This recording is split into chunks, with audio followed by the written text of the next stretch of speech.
the radical, fundamental principles of freedom, rational self-interest, and individual rights.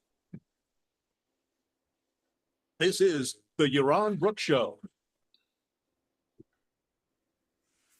All right, everybody. Welcome to Yaron Brook Show on this Monday, February 24th, our second show today.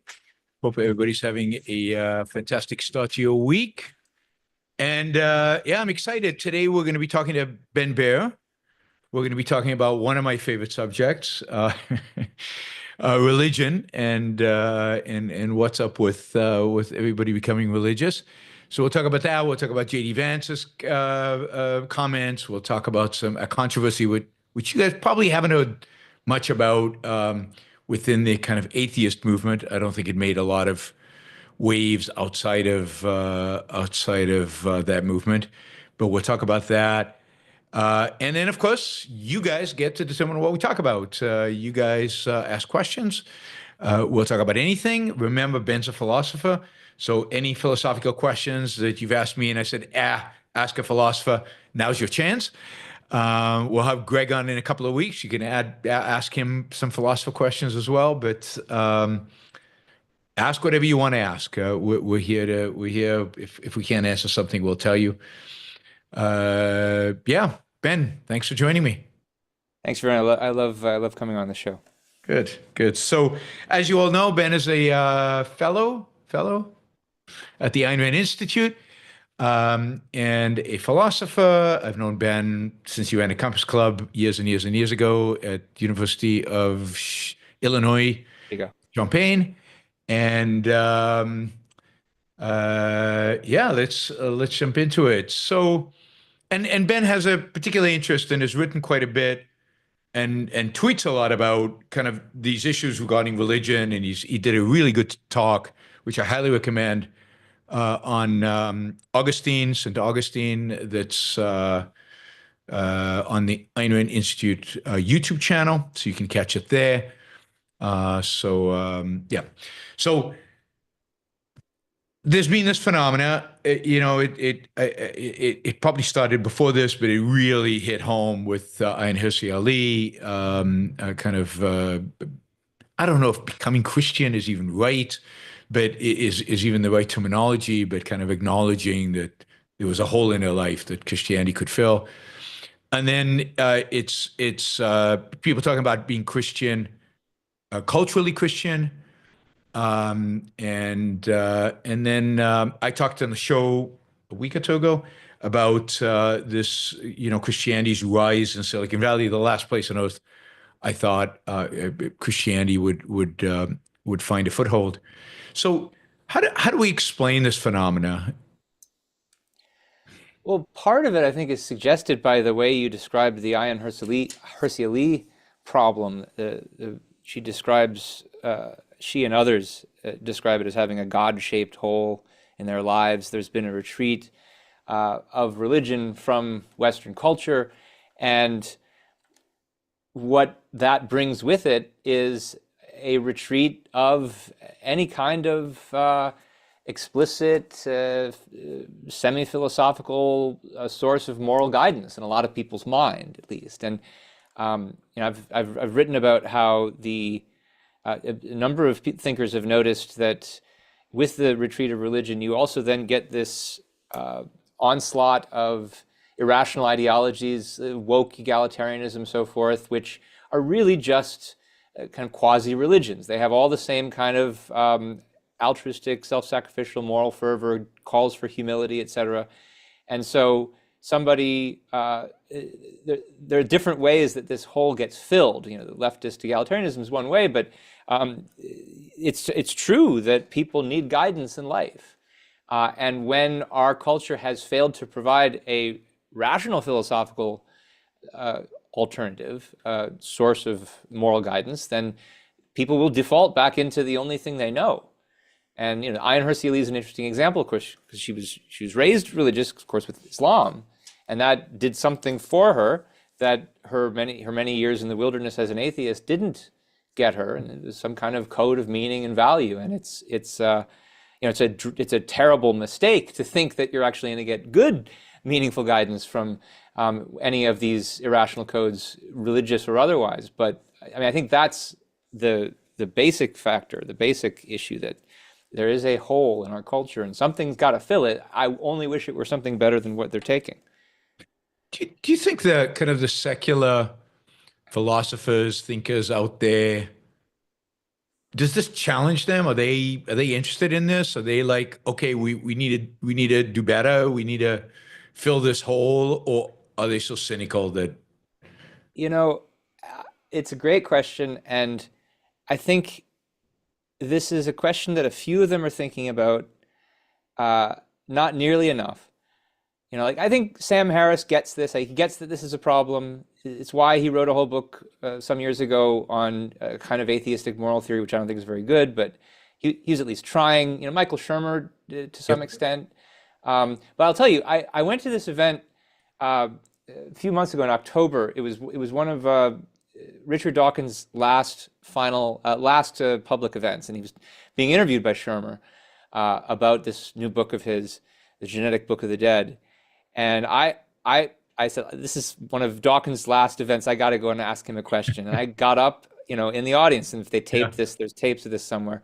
And I asked him about this. I asked him about Ayaan Hirsi, and I said, isn't it kind of a scandal for atheism that of all people, this heroic woman that we all really admired, who was, a major asset to the atheist movement, has come out in favor of Christianity, and what are we going to do about it? And like, how can atheists offer some kind of rational, secular, moral alternative? And Dawkins just had nothing to say, and thought that it was a kind of silly question, and said something like, well, it's not true that science has nothing to offer. Science offers you truth and progress. And like, he's right about that. But he didn't even really want to venture into the question of how are we going to, as atheists, propose a scientific morality. It's no surprise to me, because he's, even though he's great on so many issues, and I love him, he's just not very philosophical. And you see this whenever he bothers to talk about the issue of morality. It's always, and I recently wrote a piece called "How Christianity Polluted the Moral Atmosphere of the West," where I use the beginning. I use his example because, like, in his book, The God Delusion, when he has a chapter on ethics and where do atheists get their ethics, and the first thing he talks about is, well, we all feel this urge to help other people, this good Samaritan urge. Where does it come from? And then he tries to give some kind of evolutionary explanation of it. But like, that's his starting point. Just take for granted that the Christian view of morality is equivalent to, identical with morality as such, and then offer some kind of scientific spin on it. So he's just very curious about that kind of question. And Shermer's a little bit more curious, but he didn't want to push Dawkins too hard on it, and he said something like, well, look up secular humanism, they offer some alternatives. And that's just a kind of generic recycling of various Christian bromides. Yeah, and it's interesting because Ayaan Hirsi, she read a lot of philosophy, I know, as part of her kind of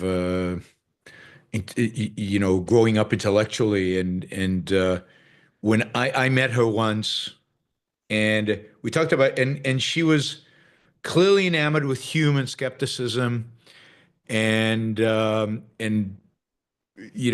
atheism served as a kind of, religion was certainty, atheism was skepticism, and that's Shermer's view as well in some respects. And they view Ayn Rand as almost too similar to religion. And then by the time they get tired of the skepticism, like I think it's too late for them to find Ayn Rand. I should mention, I'm going later this week. There's a debate happening in Austin, hosted by the Free Press, and Ayaan Hirsi and Ross Douthat are going to debate Michael Shermer and Adam Carolla. I don't know how he got roped into that, but I'll be live tweeting it. So what are they debating? What the role of religion should be in the modern West. Really? Yeah. So I'll be live tweeting what I think the responses should have been that I don't think we'll get from the atheist side. Yeah, and I don't know what Adam Carolla has to add to that. And he's such a wacko. And I guess he's an atheist, but I've never seen anything serious from him on yeah. the subject.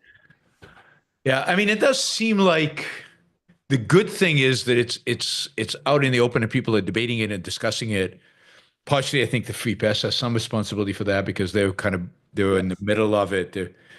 There's some atheists there, and there's some not. There's some Jews and there's some Christians, and it's all, and they don't know. I mean, clearly Barry Weiss is religious, but she's not, fanatical about it, and I think it's something that's top of mind for them. So I think it's good. It would be great if there was a way to get objectivism into that discussion, into the general discussion. Yep. So, one of the things I read, Konstantin Kissin had a essay about this too, where he basically said, everything's religion. So, once you abandon Christianity, all you have are these leftist religions, and Christianity's better than them. I'm still not sure I'm not an atheist anymore, but the Christians are better than the woke. So I'm on that side. How do we penetrate that? I think he's familiar again with objectivism, so it's not like they're completely ignorant, but they have no.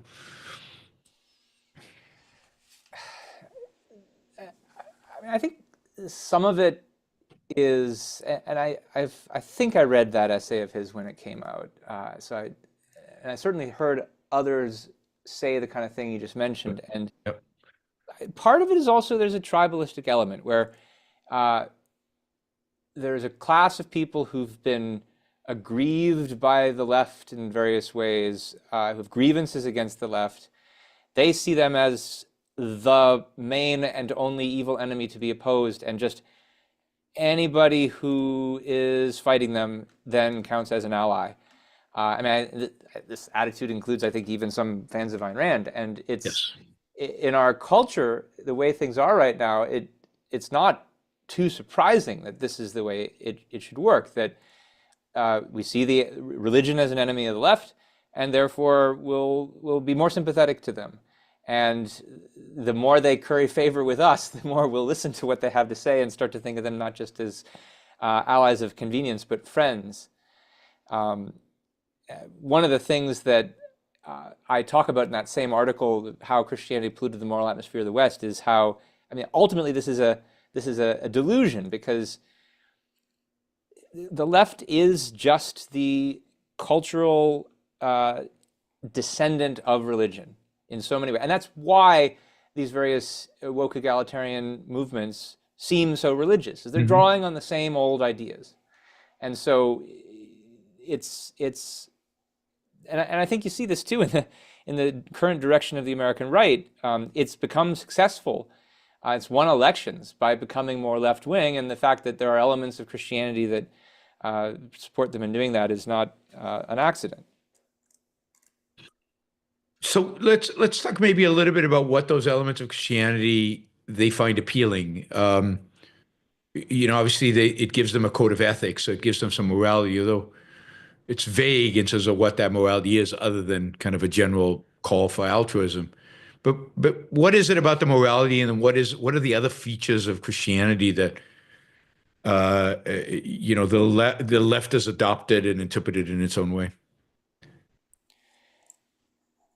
Well, I like to illustrate this with the issue of the woke movement in particular. John McWhorter wrote this really great book, Woke Racism, and one of his themes in the book, one of his central themes, is how so-called wokeism, which it's a bad name for it, it's egalitarianism, is really just a version of a kind of Abrahamic religion. And he brings out how so many of the practices and attitudes of woke activists are about a kind of humility. They're about taking the knee, in effect, to some kind of totem, and it might not be God, it might not be Jesus, but it's whatever their stand-in is for the oppressed, downtrodden people that someone needs to sacrifice for the sake of. And totem is a good way to think about it, because totemizing somebody is also very very dehumanizing. So you're treating them as this object of sacrifice, but not really giving them any agency. That's a whole separate conversation. But the need to prove that you're holier than thou by showing just how much you can give up, how much of your white privilege you can confess to. There's a kind of original sin view that goes with that. This is all just kind of chapter and verse from Christian religion. Yeah. I mean, we've talked about, I think, generally in the objectivist movement, we've talked about the environmental movement as being very kind of quasi-religious, also with original sin and the sacrifice to Mother Earth. And it seems like really all the movement, there's a sense in which Marxism, communism is religious in that sense. It seems like all the movements of the left are religious in that sense. It really is. It's interesting, and what's interesting to me is that other than Ayn Rand, there's so few thinkers that have challenged that have stood up and said, no, since the Enlightenment, they basically embraced Christianity, whether from the left or from the right. And this is the major failure of the Enlightenment. As much as I love the Enlightenment, Yep. The major Enlightenment thinkers did this great service showing the power of science, the power of reason for understanding the world around us in one form or another. They didn't get time to extend that explanation to the topic of morality. There were glimmers here and there among different Enlightenment figures of attempts to reconcile morality with self-interest, but that's about as far as it goes as a kind of reconciliation. It was never systematic reworking and rejection of the old Judeo-Christian frameworks. Again, something else I talk about in that moral atmosphere piece. I list some of the examples of Enlightenment figures who, as religion was starting to retreat from the West, became a little more tolerant of self-interest, but none of them, not even the best of them, subjected Christian morality to a comprehensive kind of critique. I mean, a good example here is Hume, who's a very systematic philosopher, and he even has very good and critical things to say about Christianity. Like he has a whole section critiquing the monkish virtues. He called them humility and meekness and so forth. And so, like when it's when the rubber meets the road, he's opposed to their kind of most radical views. But at the same time, when he's doing systematic, what philosophers call meta-ethics, doing theory of value, and he's trying, where do we get moral principles from? For him, it's, you introspect, you look inside, and what are the things that we feel a calm and detached passion about? And they have to be detached. It can't have anything to do with self-interest. And that's just something he takes as an axiom, because as radical as Hume is, he's not radical enough to kind of break out of the moral framework of Christianity that he's grown up in, even in the Enlightenment period. Is Hume taking that from Adam Smith, or is Adam Smith taking it from Hume? They're contemporaries, so I think they're working on it together. Yeah. And they're friends. The contemporaries are friends. Yeah. What about the French? I mean, Diderot goes to jail because he's an atheist and has to suppress. He really doesn't write about it anymore because he's afraid.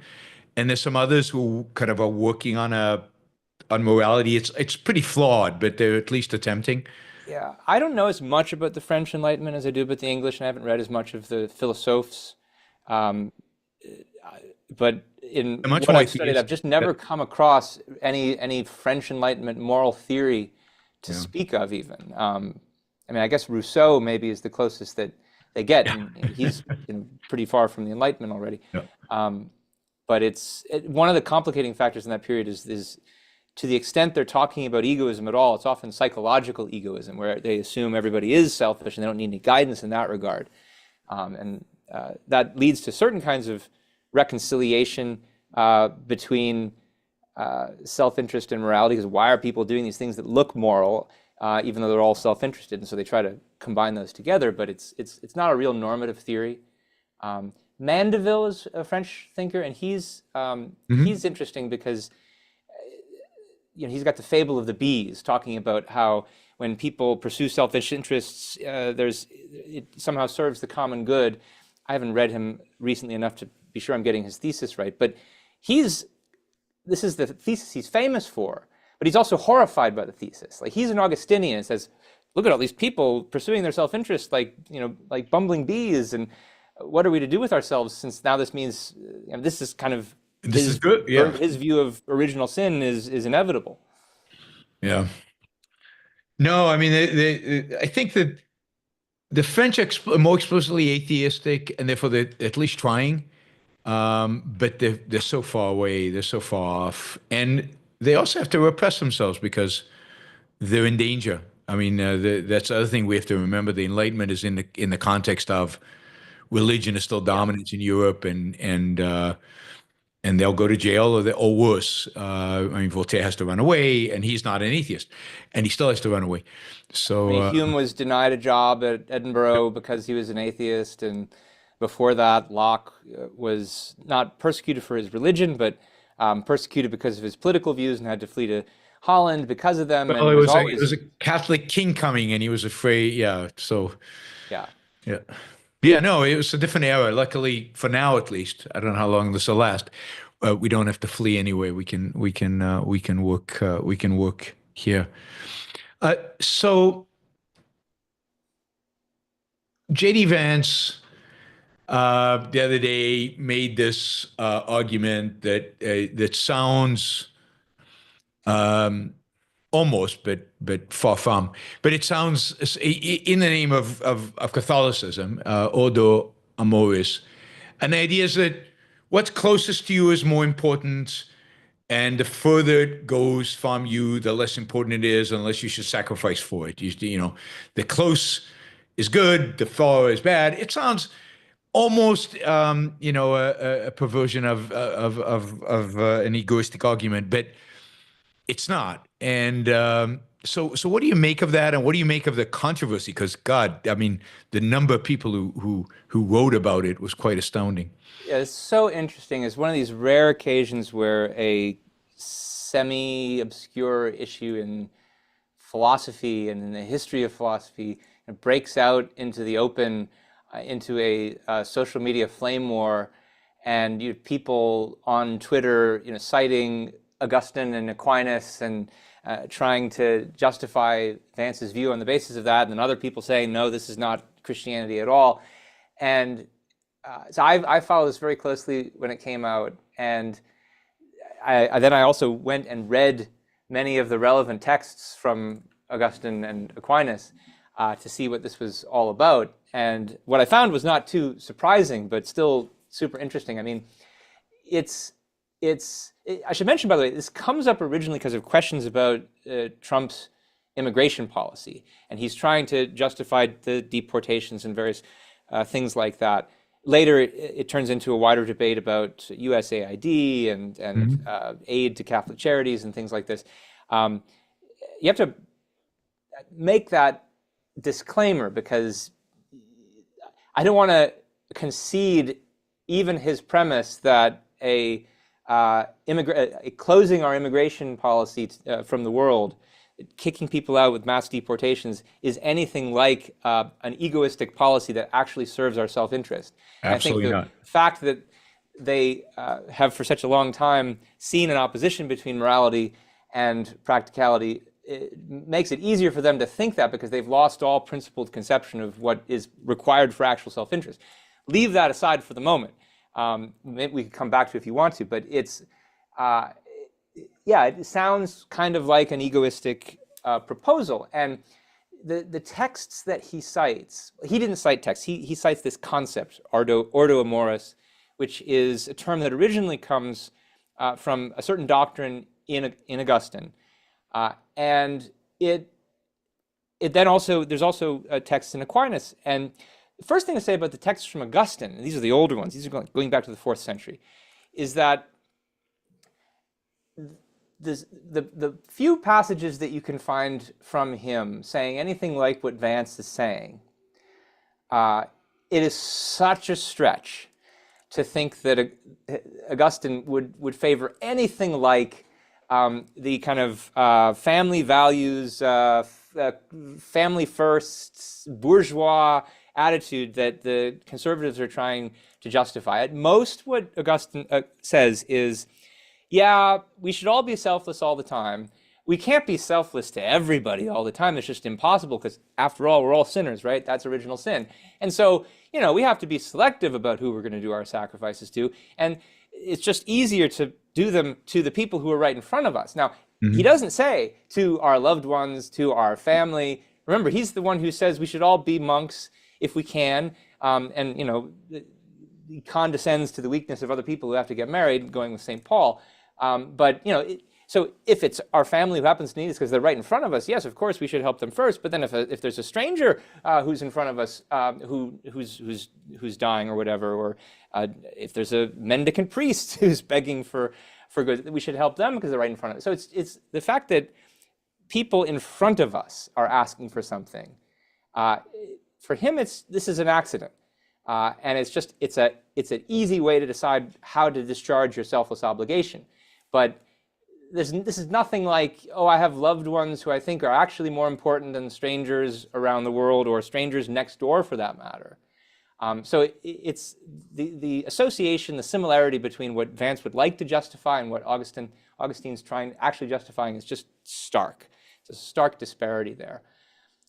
Where it gets more interesting is when you look at the Aquinas texts that are cited by many of the people who've been talking about Ordo Amoris. And there's a number of them, number of places, lengthy texts where Aquinas talks about that. And one thing is he is trying harder to justify some kind of preferential social relationships. Yeah.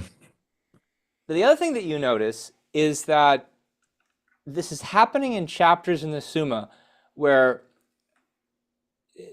Aquinas is invoking Aristotle all the time, the philosopher. If you look at the text, that's who he's talking about. And so he's quoting Aristotle about how love for others is a reflection of our love for ourselves. The famous passages in Nicomachean Ethics where he talks about how others, friends are just another self and so forth. And so this is characteristic Aquinas trying to somehow possibly reconcile his reverence for the philosopher with Christianity, and it's a very difficult thing to do. I mean, it's actually impossible. Yep. But he has this reverence, this torn loyalty between both of them, and so as a result, he appeals to all kinds of really tortured distinctions of various kinds to reconcile them, say that they're both right in different respects, and he'll say things like, "Yeah, of course you shouldn't really." Love yourself or your friends more than God, but it just so happens that God kind of channels himself through your friends and your loved ones, and it's a way of expressing that, and it's just trying so hard to reconcile something that can't actually be reconciled, and in the end, it can't be done. And the sign of that is that there are various places where Aquinas basically gives in and says the same things that Augustine says, because he also reveres Augustine. And so he says, yeah, really, if it's a stranger who's, who you don't even care about, who comes in front of you and he's starving, yeah, you got to sacrifice to him too. It's the same story as Augustine. And many of the left-wing critics of Vance and the Trump administration cite make this point, and they of course make the point that there's all kinds of other stuff in the Bible that Vance is just kind of blissfully ignoring, that makes it very clear that the Christian message here is not just love your family and your bourgeois life. I mean, the Good Samaritan is the most obvious example, to go back to the example we talked about from Dawkins, because I mean that's a story explicitly where all these people pass the Good Samaritan by. They pass the wounded man by, and then the Samaritan comes along. The Samaritan's an outsider. He's not from the tribe of Judea. He's even hostile. There's hostility between the Jews and the Samaritans. Right. So even he's able to look across tribal lines and sacrifice for the sake of this victim. And it comes up in the context where Christ says, "Love thy neighbor as thyself," and someone asks him, "Who is thy neighbor?" And this is the explicit answer to this. Your neighbor is somebody who's not necessarily your friend, not necessarily someone from the same tribe. And of course, Christ, in a similar nearby passage, says, if you really want to love God, give up everything you have, leave your family, and go and and be with me. And in other words, worship God and try to live for the afterlife. So it's the idea that you can somehow jerry-rig, you can shoehorn something like the contemporary American values into Christianity is such an evasion. And it's a coping mechanism, I think, that that the modern conservatives are having to resort to when whatever small elements of their remaining political ideology do actually favor self-interest and property rights and capitalism, and it's an increasingly diminishing portion of it. Whatever is left of that, they have to try to reconcile with the morality that they know on some level doesn't really allow for this. And they're particularly disturbed by the fact that the left is the one that's the more consistent advocate of that morality. And so they have to come up with these sort of, just so story rationalizations to make sense of it. And then they get really defensive about it online when someone challenges them. And they I'll pull out these medieval texts to show that I've got real Christian thinking, often to the exclusion of the actual Bible. And they do this on a lot of topics. I mean, you've got now all these evangelical churches that are prosperity Christianity. God wants you to be rich. God wants you to be successful. I tell some of my Christian audiences that they really love Thomas Jefferson more than Jesus. And then what they do is they try to make Jesus into Thomas Jefferson, and they love the Constitution more than the Bible, and therefore they try to massage the Bible into being the Constitution. They don't take it very well, but because they don't want to believe that. But that's what they're doing. They have a certain American sense of life, and in order to and they adapt their Christianity to it, and they have to evade huge amounts in order to do that. So the point of a sense of life is important, because I think what's left right now in large swaths of the right is nothing but American sense of life, and there's if that so little actual, even if that, yeah, so little actual ideology left. And that essay of Ayn Rand's, "Don't Let It Go," where she talks about the American sense of life. One of the qualifiers that she makes is that a sense of life can only get you so far if you don't translate it into an explicit philosophy. And at this point, all the explicit philosophy is pulling them in the opposite direction. And so that's one of the reasons why what's left of the American sense of life, I think, gets translated into something that's so explicitly at odds with the founding principles of America. That is, this is what I was referencing before. If your model for morality is Christian selflessness, and you spend your whole life and your childhood and everybody tells you morality has nothing to do with self-interest, and you associate principle with selflessness, and you think of that as that's for suckers. And so I don't want to be a sucker, and my American sense of life tells me nobody should push me around. But to not be pushed around and to not be a sucker then means to be unprincipled. Mm-hmm. And it means when it comes to trying to figure out how we should actually live in this world, it's then range of the moment expediency. And so if that means kick out all the immigrants because they're challenging us in various ways and I can't quite compete with them economically, or if it means Vladimir Putin is the powerful guy in Eastern Europe right now, and we got to make a deal with him because it looks like our side is losing, and why not do it? It's not going to be about principles, are we? Putin's a Christian and his enemy is not. That too. Yeah. So what do you make of J.D. Vance? I mean, here's a guy who's obviously really smart. I mean, he's I think he's proven that. He's comes from a background that's evangelical in Appalachians. He's went through an atheist phase. He went through an Ayn Rand phase, or at least somewhat. Who knows how much Ayn Rand he consumed? But he went through an Ayn Rand phase, and then he converts to Catholicism, which almost everybody on the kind of what I consider the new right, the intellectuals of the new right, are all Catholics, but they're all converts to Catholicism. Vermeulen in Harvard, Patrick Deneen, Sahaba Mari, they're all converts to Catholicism. And something's going on there. What do you make of it all? What do you make of J.D. Vance and then the phenomena of Catholic converts? It's fascinating. We talked, I think, a little bit about this on our last interview. And, there's this essay that Vance wrote talking about his conversion, how I joined the resistance in a religious Catholic journal called The Lamp. And the things that he says in there about why he wanted to leave Ayn Rand and go to religion are really revealing. I comforted myself with an appeal to a philosopher whose atheism cum libertarianism told me everything I wanted to hear. Ayn Rand, great, smart men were only arrogant if they were wrong, and I was anything but that. And what he goes on to say in that article is to basically paint himself as having been arrogant for thinking he could discover some kind of rational alternative to religion, and how I'd have to look at the details of it again, but it strikes me as just the perfect exemplar and embodiment of a kind of intellectual appeasement. He goes to school.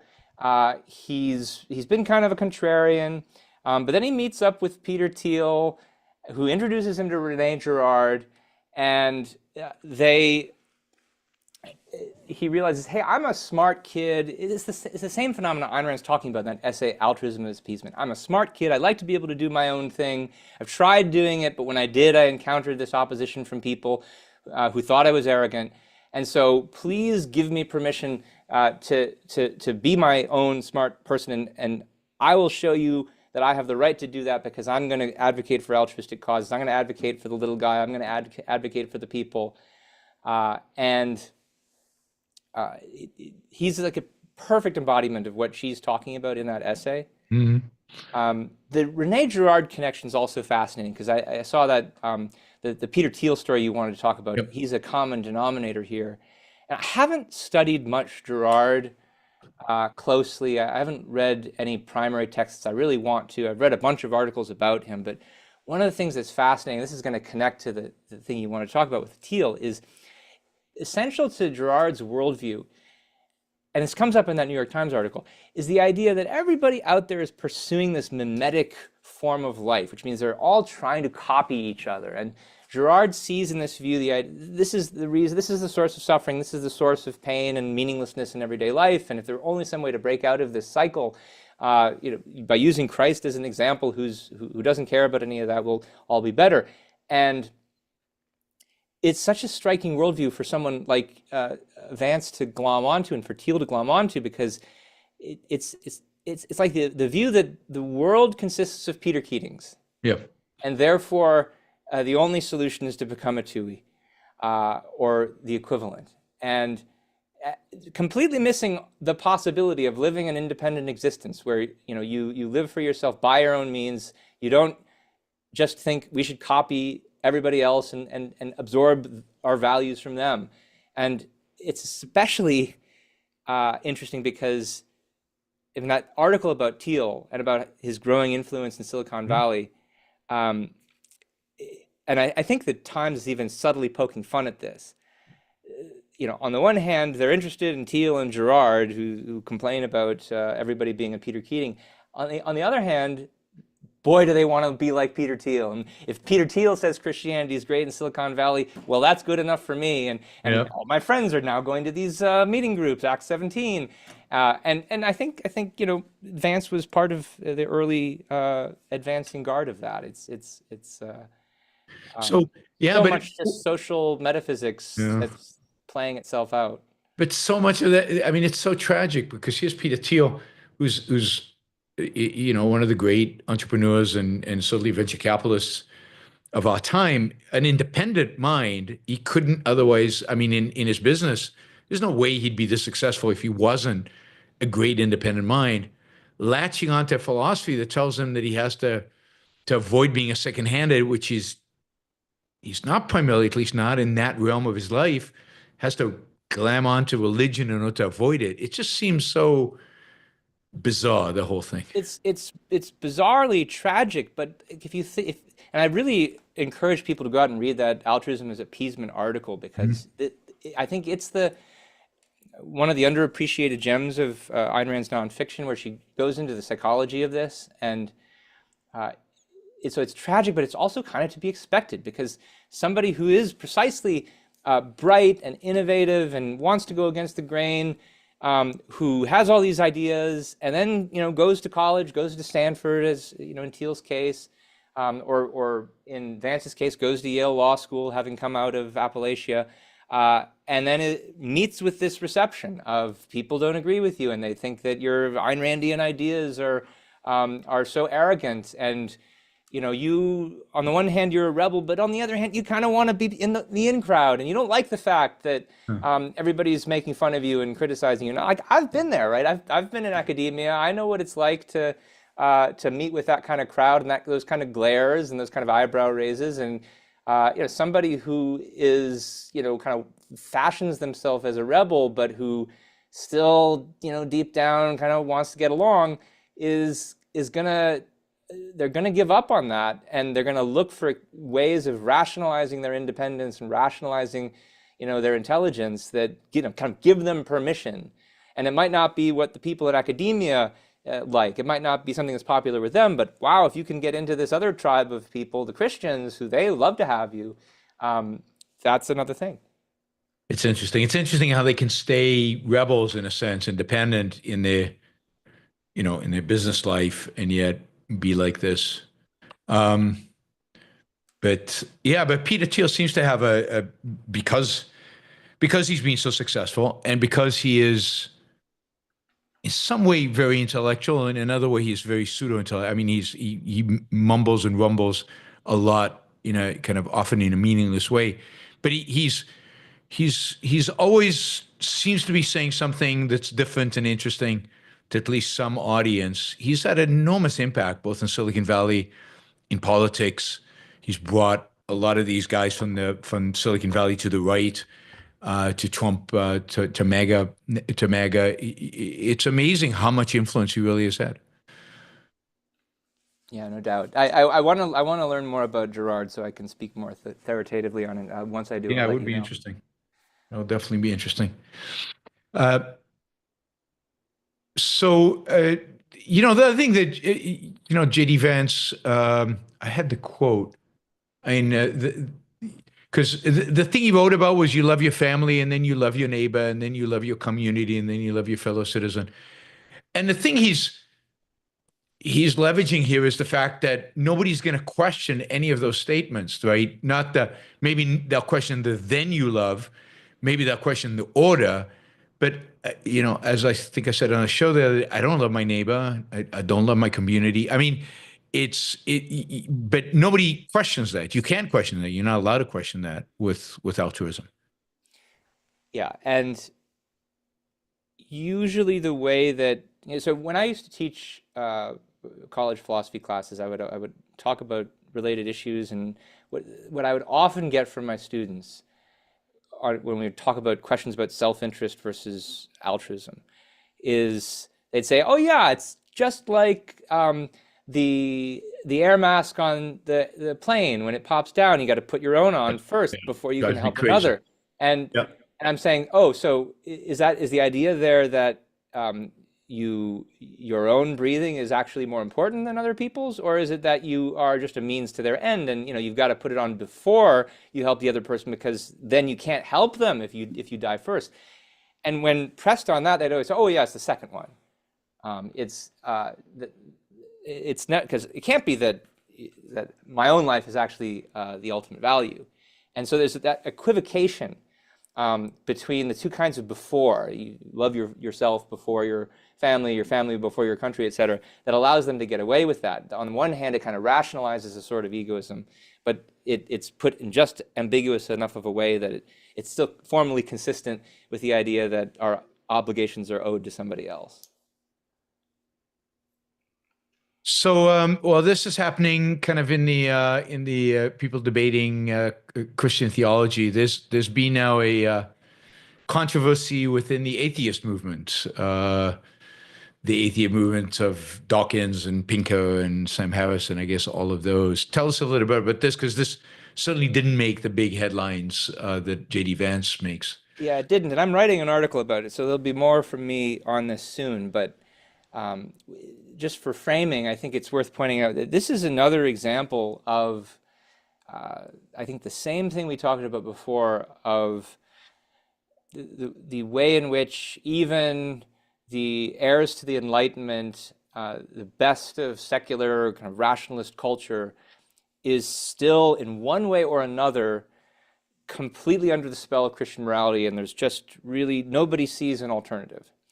And it comes up because there's a recent scandal, controversy, row among atheists about transgender ideology, and it's actually been long in the making, but the latest flare up of it really kind of formalized a break, a split, a kind of schism in the atheist movement. It started with is an organization called Freedom from Religion Foundation.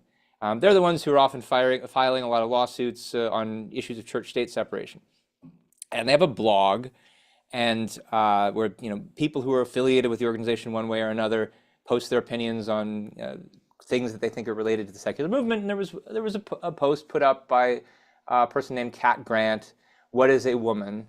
And the essence of this person's answer is, a woman is whoever says she is.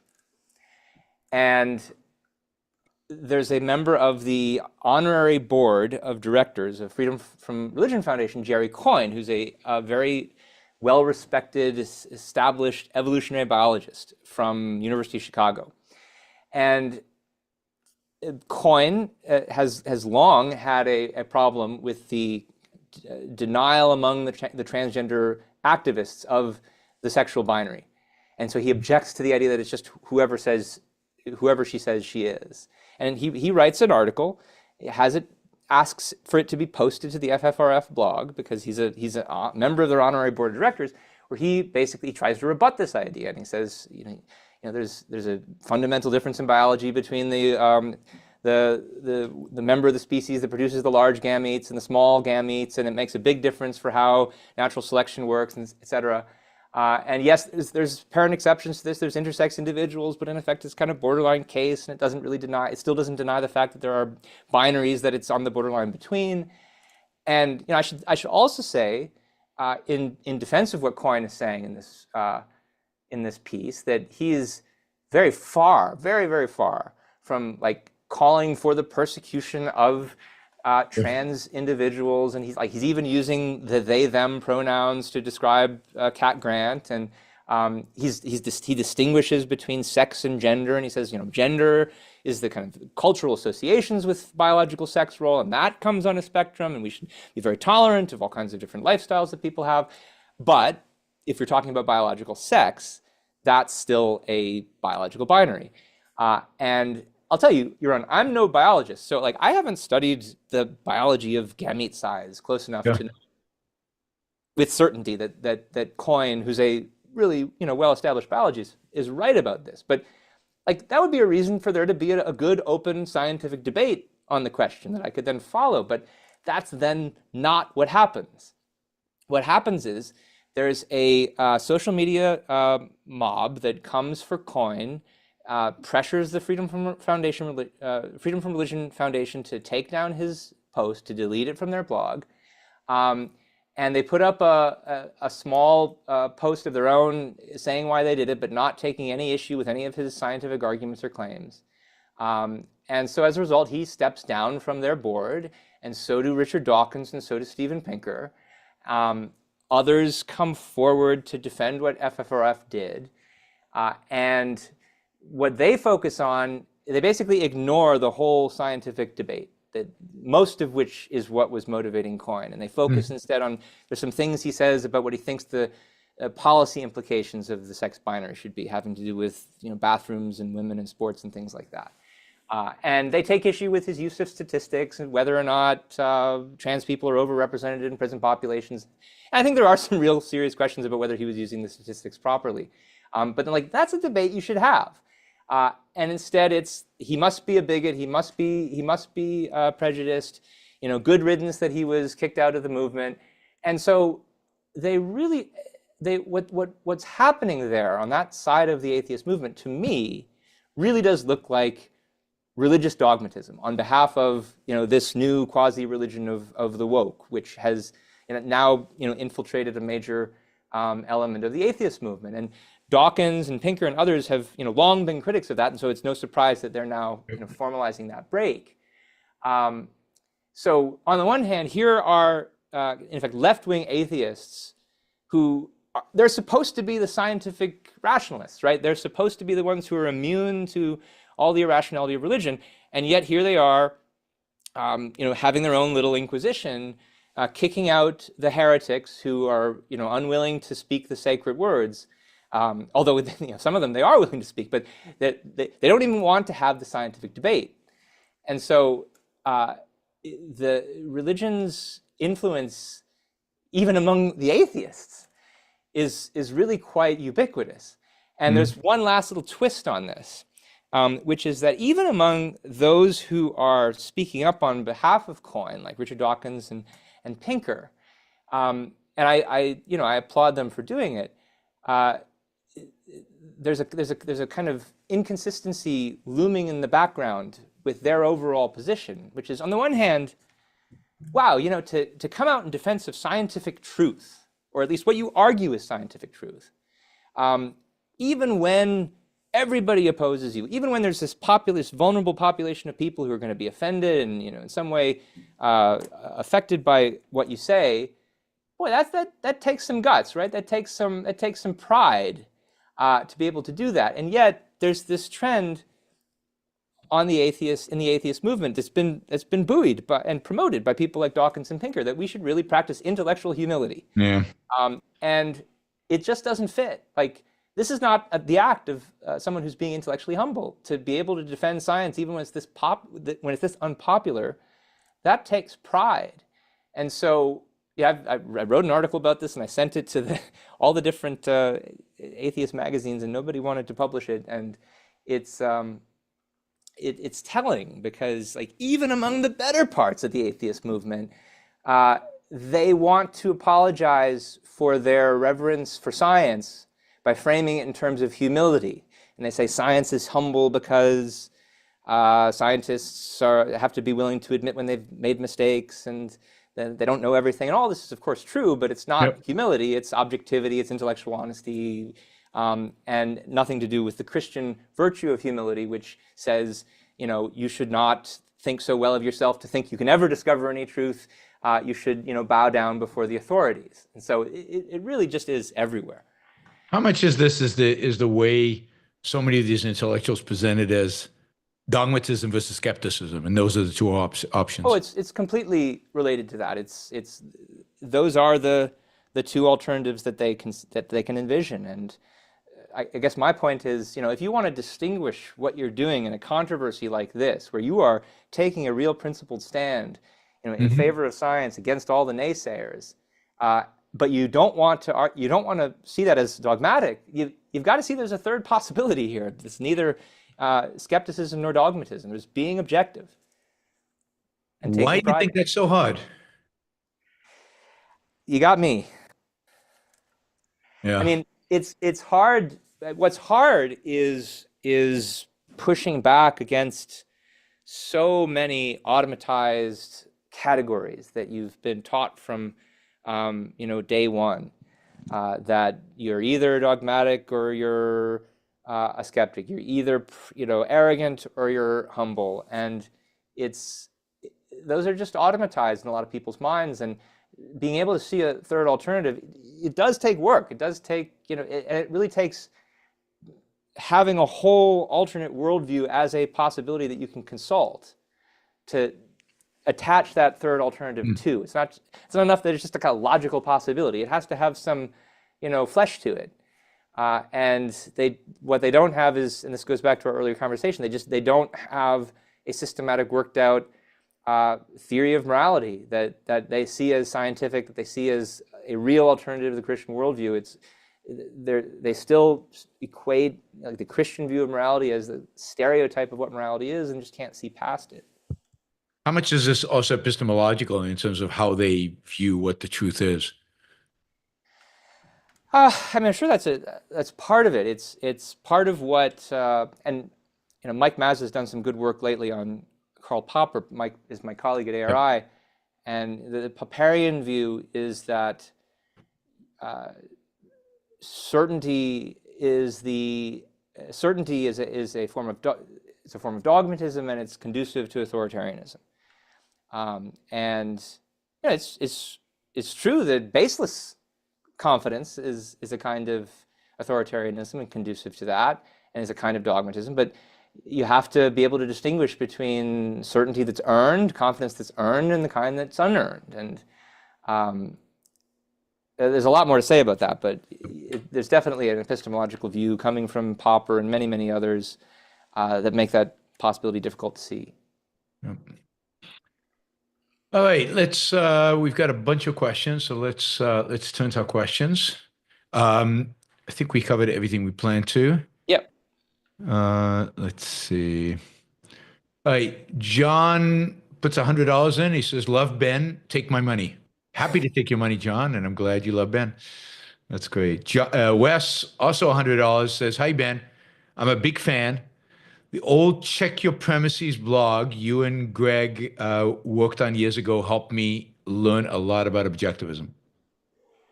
That was the old blog of the Ayn Rand Society, which is the academic society affiliated with the American Philosophical Association. We don't do that anymore, but I should mention that Greg recently transferred all of the old contents of that to a Substack.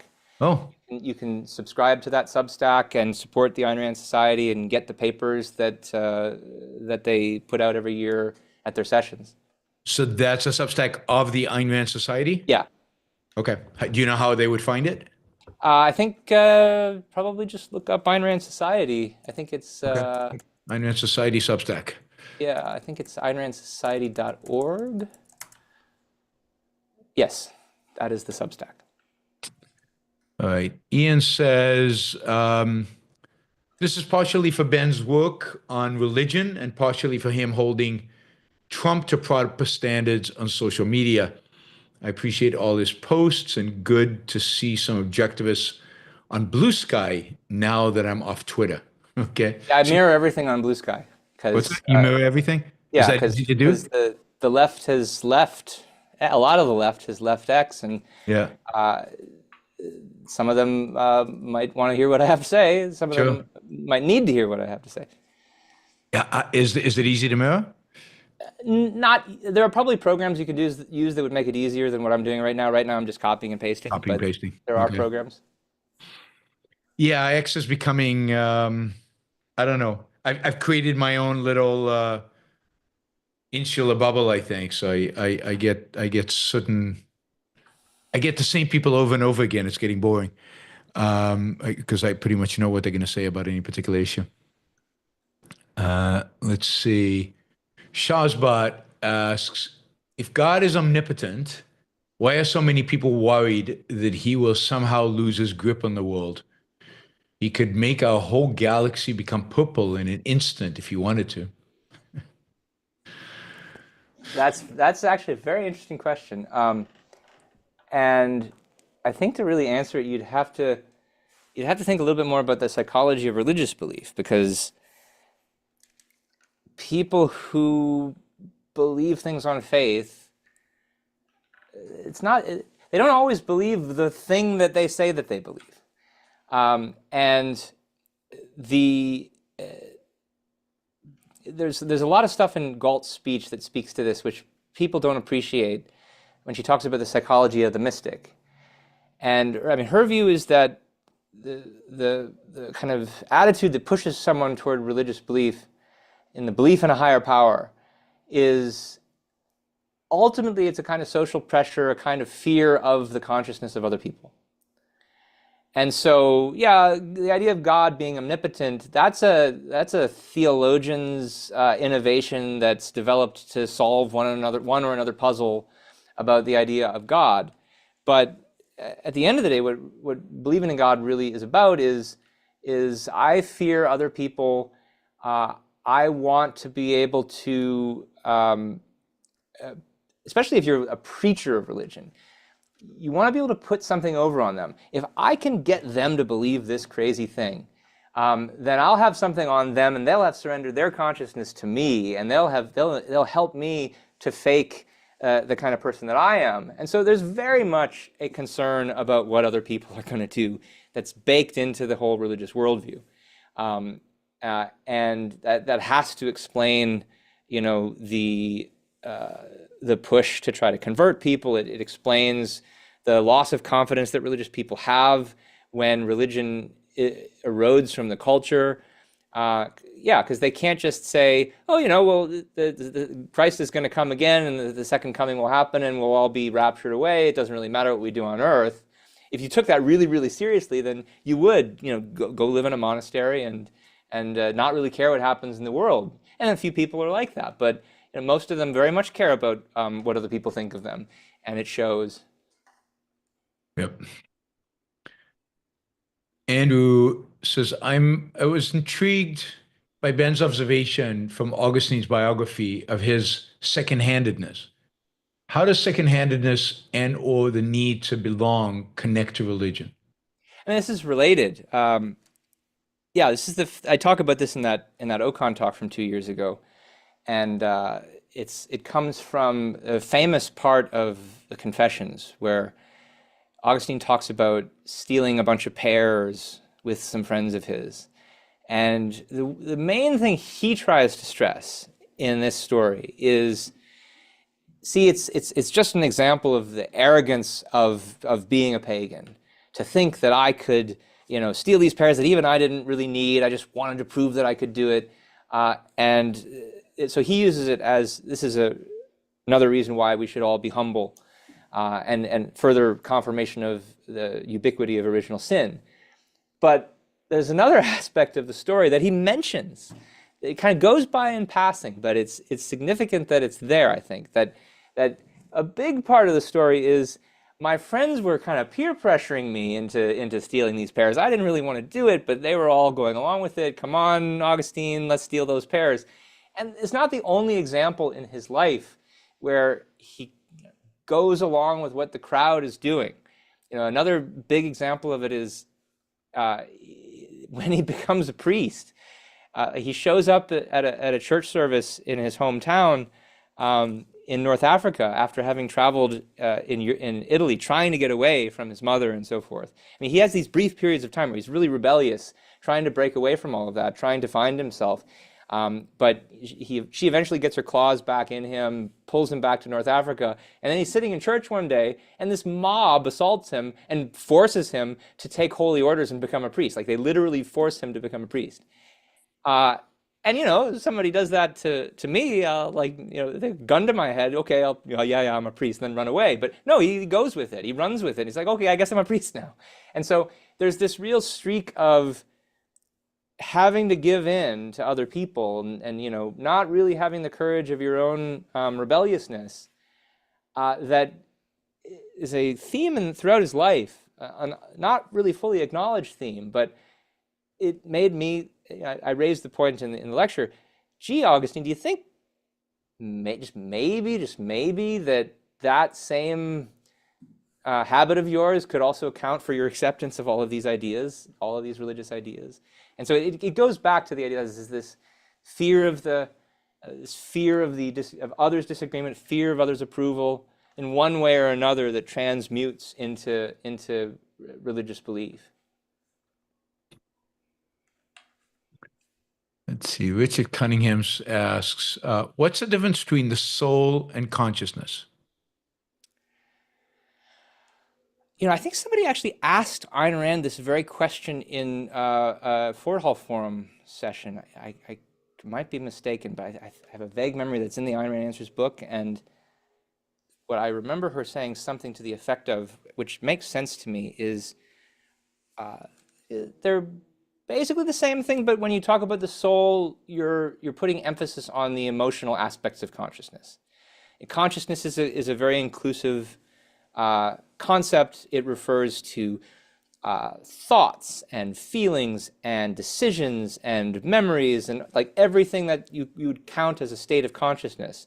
And when you talk about the soul, it's that, with special emphasis on kind of the agency and the feelings aspect of it. It's not just a purely cognitive thing. It's not just sitting back apprehending the world. It's that plus feeling something about it and maybe doing something. So it's the kind of passionate aspect of consciousness. And when you're writing about consciousness, and you in certain contexts, it makes more sense to talk about the soul because it's the thing that has values. It's the thing that chooses. That's the way she puts it in the Fountainhead, or that's the way that Dominique puts it in the Fountainhead. What is the soul, Peter? It's the thing that thinks, it chooses, and makes decisions. Yeah, that makes sense. All right, let's see. Hopper Campbell, Atlas Shrugged has been out for a while now. Why are we still going backwards? I mean, part of the whole topic of our conversation today is, I think, the answer. And I mean, you raised this on a recent episode of your show, Yaron. Like, and I really agreed with you that this is a reason why religion has to be fought. You can't just sit back and offer your alternative, although that is obviously a really big part of it.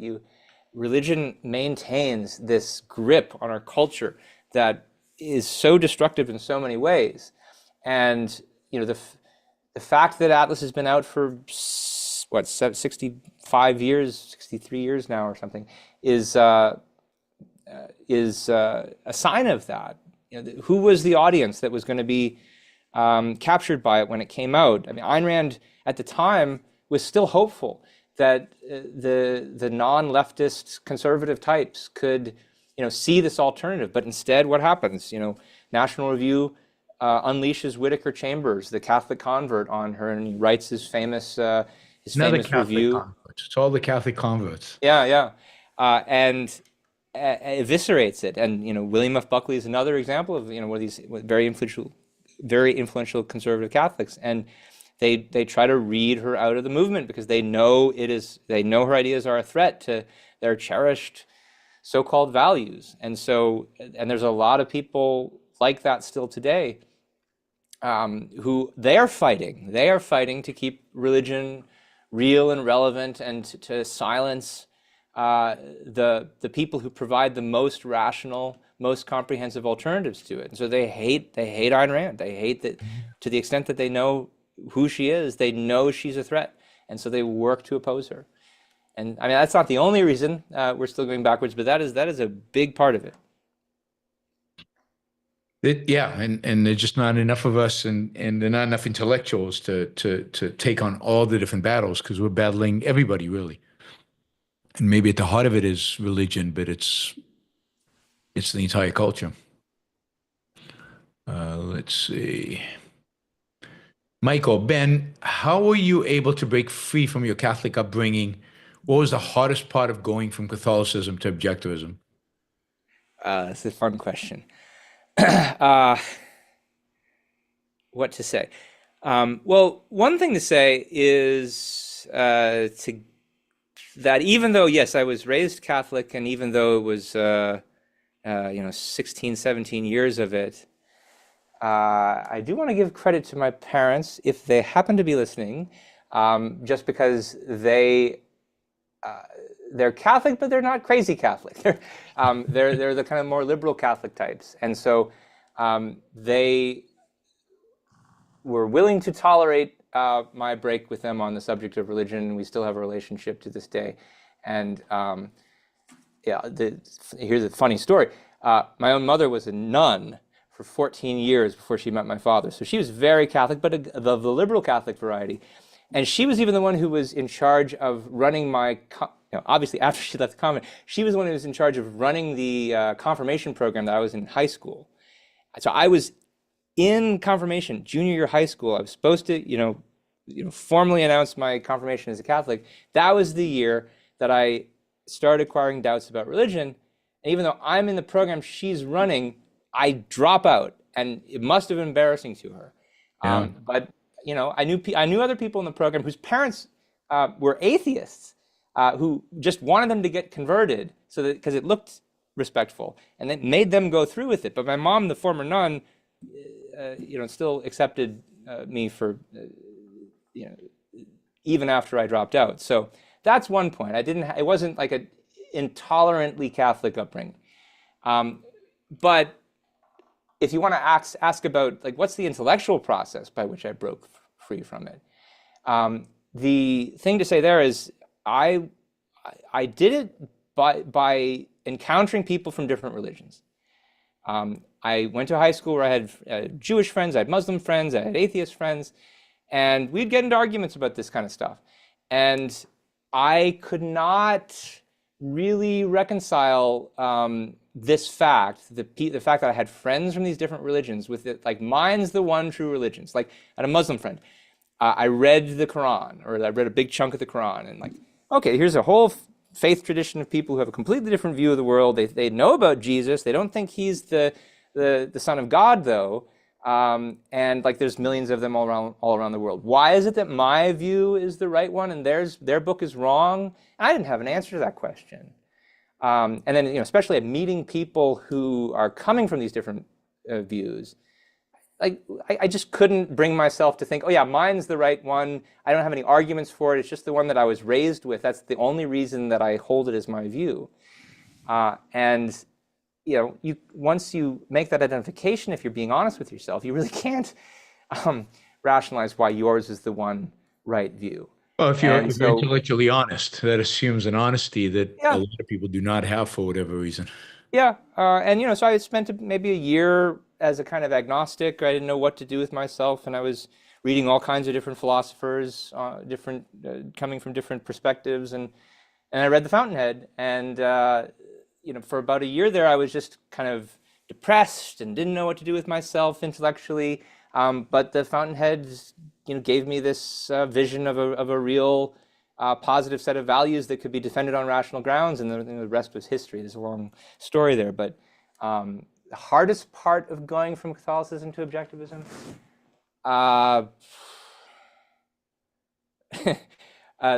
from a biggest perspective, I would say giving up on Catholic guilt, which is really entrenched in you in so many ways, even after you formally reject all of its propositions. And my wife will testify to this. Yep, we all carry some of the baggage from growing up in crazy environments. All right, Anne says, can you talk of the atheist movement creating an unintended sanction of woke, and can blaming woke on Christianity become a way to not have to face it? Not sure if I get the question. So, can talk of an atheist movement create an unintended sanction of woke? Well, I'm just not sure what that means. Because part of the atheist movement is woke. So if you're part of that movement, you're sanctioning the woke. I see. Well, like, first, I use want to be part of the right-wing movement because, Yeah, I mean, I use the phrase atheist movement very, very loosely. It's not much of a movement, as I think the schism shows. You know, the atheist community maybe is a better. And we certainly are not part of any atheist movement. I mean, I certainly don't think I am part of any of these movements. They won't have me for one thing. So I'd love to get an audience with some of them, but to the extent that there's a movement there at all, yeah, I'm not part of it. So I don't think you can take it as a sanction. But then what was the other part about blaming? If we blame woke, the existence of woke on Christianity, is that a way where we don't have to face it? Like we're not recognizing the true evil or the true nature of it. The true nature of wokeism? Yes, I think it's woke. Yeah, so I don't know. I don't think that's what it is. Because I think if that's what they mean by it, the question assumes that blaming wokeism on Christianity is saying something nice about it. I mean, I'm saying this makes it really, really bad, and it helps understand where the power of the movement comes from. It's true that there have been, twists. There's a secular twist on wokeism that that wasn't there in the religious version of it. I don't think it makes that much difference. And again, I said before, wokeism is not a really great word. It doesn't really describe what we're talking about. And what the leftist movement is egalitarianism. It's the idea that we have to break down all concepts of the good, all concepts of ability, lower it all to the ground in deference to people who lack ability. So there's ways in which it's maybe more logically pristine in its application, certainly more so than like the J.D. Vances, who, as we've discussed, want to try to have it both ways. And so in that respect, you could argue it's kind of the more logical expression of this concept of Christian humility, more logical than today's Christians. But if you go back to what the original Christian idea is, this is not any kind of whitewashing. This is not any kind of apologizing, because the original Christian idea, like the kind that you see in Augustine, the kind you see in the medieval saints, it's just as nihilistic and just as anti-value, if not more so, than what you see in contemporary egalitarianism. Yeah, I mean, I suspect what she's trying to say is by associating wokeism with Christianity, it leaves us just free to criticize wokeism, and we don't spend enough time analyzing and dissecting and criticizing the woke, the egalitarians. I mean, somebody should be doing the job of criticizing contemporary egalitarianism. I do it to the extent I can, but I think one of the problems with the knee-jerk reaction to everything evil about the woke movement is it really misses how this is just one expression of a larger cultural nihilism that we see all over the place. And if you don't understand the root of where it's coming from, you'll just not be able to fight it. And I'll give you one more example of this, which is this is a point I make in the article I wrote about John McWhorter's views on this issue, which I think are pretty good. He's the one who says this wokeism is a kind of religion. But even McWhorter, I think in part because he's not fully coming to terms with the religious origin of this. What is his criticism of the woke movement? They're not humble enough. They should really realize that they're not right about everything, which is a major concession to the very idea that they are trying to promote. And so if that's your way of trying to combat them, you're lost. Yep. All right, Liam asks, do you predict some form of Christian fascism for Europe and the United States? I don't see any forces with large enough numbers to reverse it. I don't know. Certainly closer to that right now than we have been since any time in my memory. Mm-hmm. I like to take consolation in the American system, in the Constitution, the system that the founders created, knowing that tyrants would rise someday, and system of checks and balances that are there to protect against it. And to some extent, I think it's worked. It's going to be a very interesting 4 years to see how it holds. I have to say, for those who think I'm knee-jerk anti-Trump on everything, I think that the left's rhetoric so far in the last 2 weeks, especially on legal questions, has been hysterical and exaggerated. That many, not all, but many or most of the accusations of ways in which Trump is supposedly violating the Constitution are very far-fetched. Like when you look at the text of the executive orders and you look at the allegations of why they're supposed to be unconstitutional, it's not obvious. Like there are, in many cases at least, there are pretty credible legal theories that conservatives have had a long time for why what Trump is doing is challenging some unconstitutional law, and it's going to be a test case that's going to be brought to the Supreme Court. And I'm not a legal scholar, so I'm not in a position to weigh those. I think it'll be interesting to see what happens when these cases go to the Supreme Court. I suspect he's going to lose on some of them. He's going to win on others, and the big question will be, what does he do when he loses? Like, is he gonna comply with the court's orders? And that happens. If he disobeys the Supreme Court, then I think we can start talking about a constitutional crisis. I don't think we're there quite yet. No, I think we're far from constitutional crisis as the courts actually make a ruling, and it's going to be a while because it takes a while for the Supreme Court to get these cases. There's so many of them.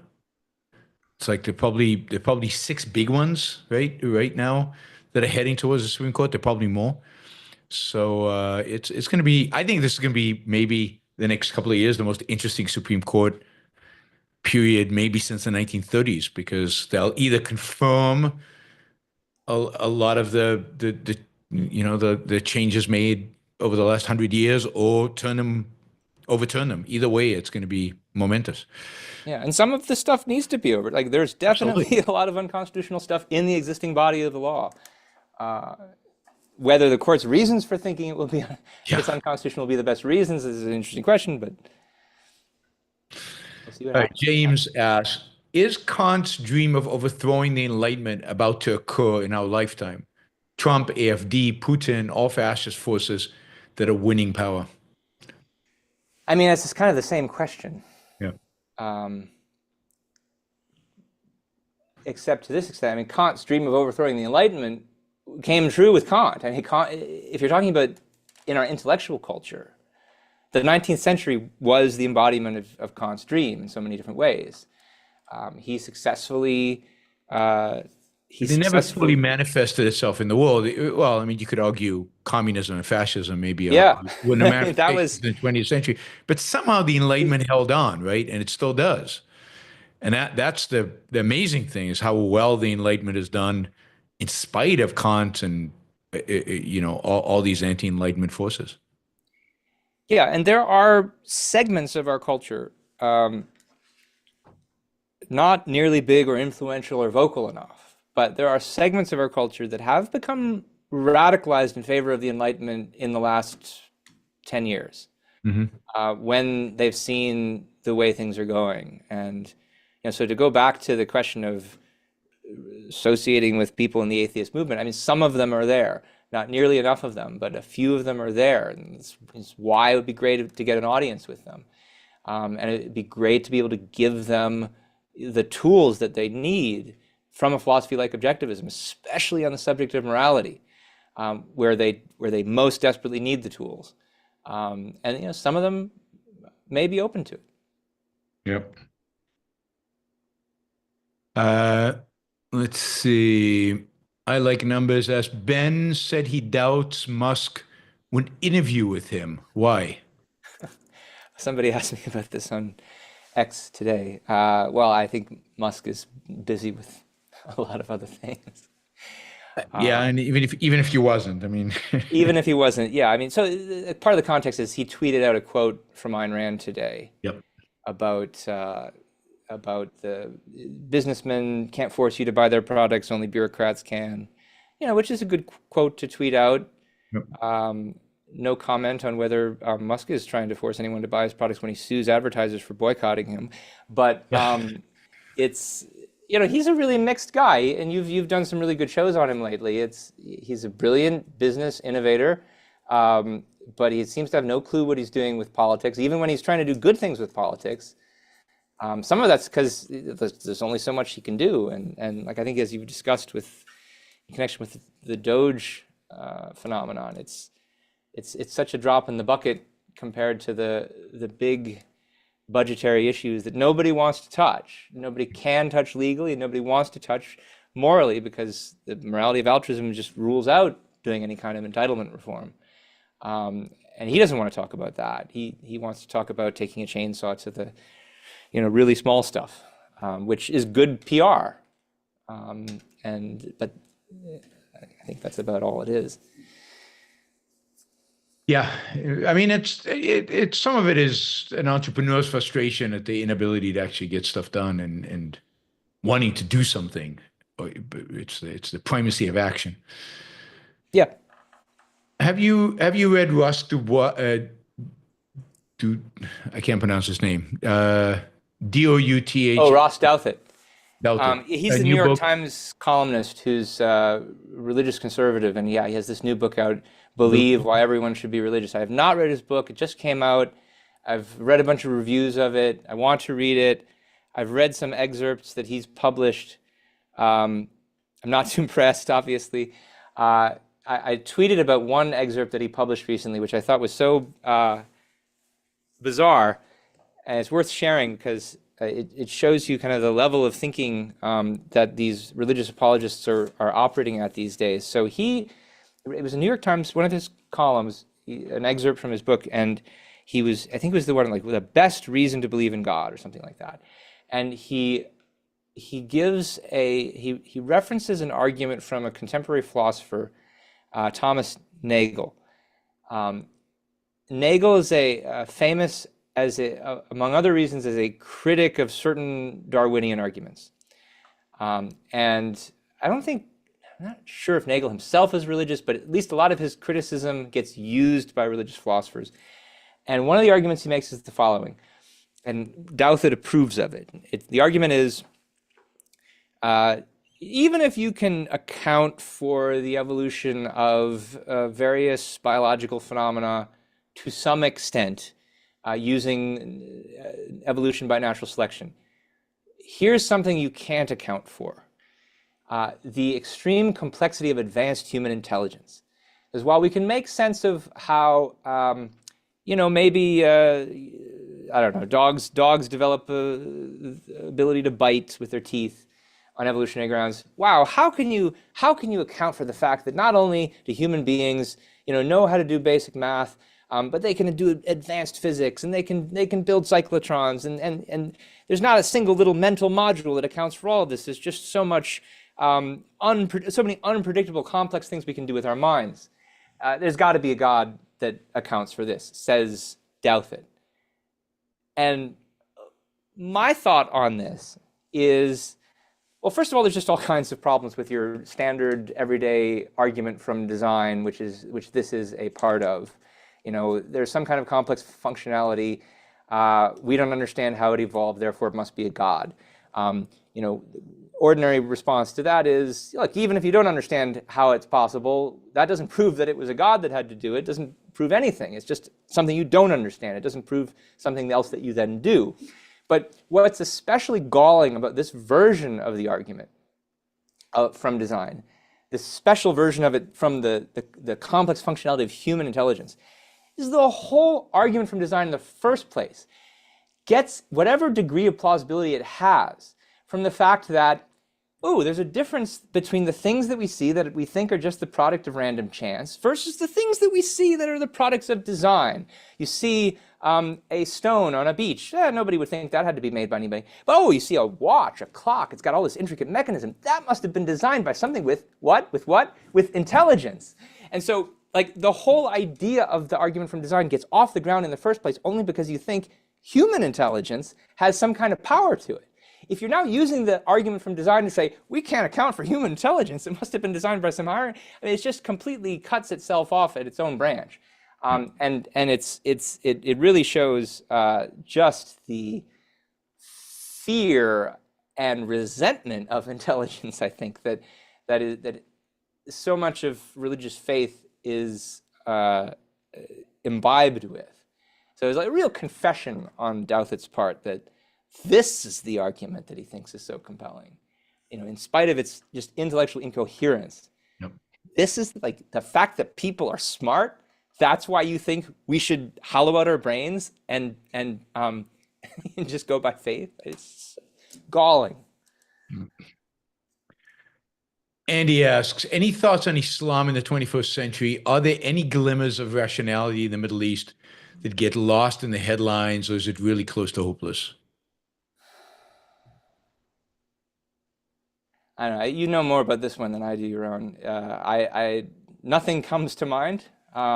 except if it were 5 years ago, I'd have said people like Ayan Hirsi Ali, who've managed to escape it and find a refuge in the West and do activism on behalf of the West. And there are still others like her that are still sticking to that. They don't have the notoriety that she did. Some of them are, feel really betrayed by what she did, rightly so. I mean, Iranian people, the gold revolution, I think, is the best thing coming out of the Muslim world. The rising up against the Iranian regime, showing unbelievable courage and rejecting kind of at least their interpretation of Islam. Whether they have anything positive to offer is not clear, but at least they want the West, and they're rejecting their version. There's a certain element of Saudi and the Gulf states. They're still authoritarian. They're still horrible. But it seems like Islam, core religion, is playing a smaller role in their cultures than it did 10 years ago. And I don't know if that continues. I don't know if that's permanent. I don't know exactly if that's a trend. But it might be. And we'll have to wait and see, and see where it goes. And as long as they're authoritarian, they're problematic no matter what. So, I mean, one thing I will say is that this is a question we shouldn't even have to be worrying about, because we, for 24 years now, we've had the chance to strike a blow, in response to the attacks of September 11th, and Iran would be a good candidate for it. But I think America's really lost its self-esteem after 9/11. Yep. And I'm actually going to be talking about this in part at my Ocon talk this summer, theme of which is why we need to declare independence from altruism. And there's this phenomenon where when we don't do what we know we need to do on egoistic moral grounds, it's quite depressing on some level. We know we've failed ourselves. And so we have to come up with rationalizations for it. We have to, we're not actually such suckers as that. It's really somebody else's fault. It's the immigrants' fault. It's the fault of the big tech. And there's so many different ways in which we've resorted to blaming others for our own failures, to mask that underlying lack of self-esteem that comes from such a failure as failing to respond properly to 9/11. I think we're talking about J.D. Vance. He's an interesting example of this as well. And there's a whole cohort of his peers who are now in power, who him and Tulsi Gabbard and Pete Hegseth, who are all veterans of the various wars on terrorism, so-called, and who went into those wars gung-ho patriotic Americans who came out of them completely demoralized by our obvious failure. And they each responded in different ways, but common to all three of them is this real skepticism about the possibility of actually exerting American values on the world stage. And it's just this retrenchment and defensiveness, and they each come up with different defense values as a result of it, but the root is the same. And I mean, you're seeing this generation of people who were in the military in that period now assuming roles of leadership, and you see the kind of response that it's engendering. And it's Absolutely. It's, in one way or another, this retrenchment from the world, rather than asserting ourselves properly. And in all cases, it's because they all lack any kind of real alternative to the Christian values they've been taught. That they don't want to challenge that. That's not why we refuse to fight. It's not because we're supposed to be peacemakers. That wasn't our failure. It was something else. It had to be something else. Oh, please don't make me admit that it was that. Yep. All right, Richard asks, I'm taking objectivism through Ayn Rand's fiction and speculated, I guess that's an ARU, and speculated about Anthem being a sequel to Atlas Shrugged, set in a dystopian world far from Atlantis. What do you think? Well, first, thumbs up on taking the Objectivism through Ayn Rand's fiction course. Good. That's the course I'm helping to teach at the Ayn Rand University. I think one of the sponsors of this program. And ARU is an educational program offered by ARI that anybody here should consider enrolling in, either as a graded student or as an auditor. Constantly growing program, which we're all very excited about at ARI.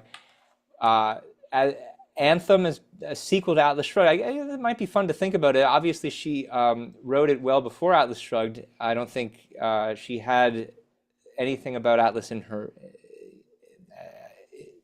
mind yet when she wrote it.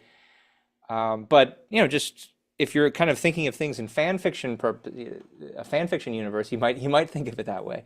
Although then Atlas Shrugged, that would be very unfortunate, right? Because it suggests that when Galt goes back to the world at the end of Atlas that he fails, and then Anthem is the sequel to it. So I'd rather think of, if I'm going to write fan fiction to Atlas, it's the one where he succeeds and not where it turns into the world of Anthem. Yeah. Justin asked, thoughts on Ayan's conversion to Christianity. We've talked a little bit about that already. Anything else you want to say about that? Justin, it's in the beginning of the show. You probably came late. Yeah, I mean, one thing I could add is that she did this event with Dawkins at the Dissident Dialogues event in New York back in spring. And it was one of the places where you saw Dawkins, where the chickens were coming home to roost for him. It's like he's been advocating for intellectual humility all this time.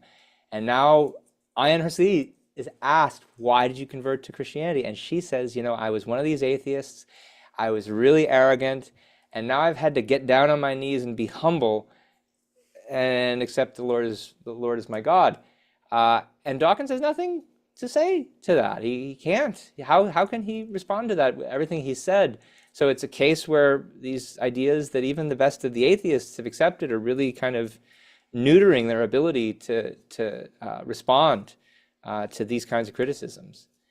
And so, I'm going to see her debate on Thursday in Austin, and it'll be interesting to see what people like Shermer and Corolla can say against her. I'm not hopeful that they're going to be able to challenge her at any kind of fundamental level. No, unfortunately not. Justin asks, Ben, what are your thoughts on Peter Thiel's justification for Christianity? He's a smart person. I mean, beyond what we already talked about with regard to Girard and his invocation of Girard, I don't have much more to say. I haven't read enough of what Thiel said to justify it. I mean, do you know any more about it, Yaron? No, but I mean, I know Peter. I know Thiel. I mean, he's been a Christian forever. It's just that it's bubbled up into the surface the last few years. But I've known him since 2008, around 2008 and 2009. And he's always been a Christian. He's always been known to be a Christian, at least in certain circles. I don't think this is new. I don't think he suddenly discovered Christianity. I think it's been part of who he is for a very long time. He maybe discovered Girard when he was at Stanford and has been since he was a student at Stanford. Maybe that's the source. He's also gay and very promiscuous, at least was very promiscuous for a while, the famous parties that he'd have, and yet still a Catholic. And there was always whispering about that and how that worked. But there's another confusion here, Justin, which I think is very revealing because I see it all the time on the chat here. He's very smart. So was Augustine. I'm sure Augustine was super smart. So a lot of, I mean, Hitler was probably smart. Stalin was probably smart. Lenin certainly was. The fact that you're smart means nothing in terms of morality. And even in terms of the ideology you hold, people can hold really evil ideologies and be incredibly smart in terms of IQ or however you want to measure smart. So don't confuse. People seem to be, how could he do this? He's smart. I mean, this is the world of ideas. Ideas are what matter, not your IQ. That does give me something to add, which is, yep. Augustine's an interesting case here. He's absolutely super smart. I mean, if you look at his collected works, You couldn't even begin to broach them. There are multiple shelves of volumes, and so I read The City of God, and one thing I found particularly impressive about it, just from a pure smarts perspective. So here's a guy who really knows his Bible, plus he knows all the contradictions in the Bible. He knows all the kind of standard arguments that pagans make about the various contradictions between various passages. He knows them all, and he's got answers to each and every one of them. And, they're all rationalizations. They're all, invoking faulty distinctions and methods of interpretation, but they're clever. And so, yeah, he's absolutely smart. And what that means is smart people who have irrational ideas that they want to defend and rationalize are then able to resort to all kinds of tricky techniques to engage in that rationalization, and that's the story of the history of philosophy. It's that people who have some preoccupation, some kind of irrational supposition that they really want to stick with for whatever reason. They were raised with it. It serves some insecurity of theirs, and they build up this whole system to accommodate it.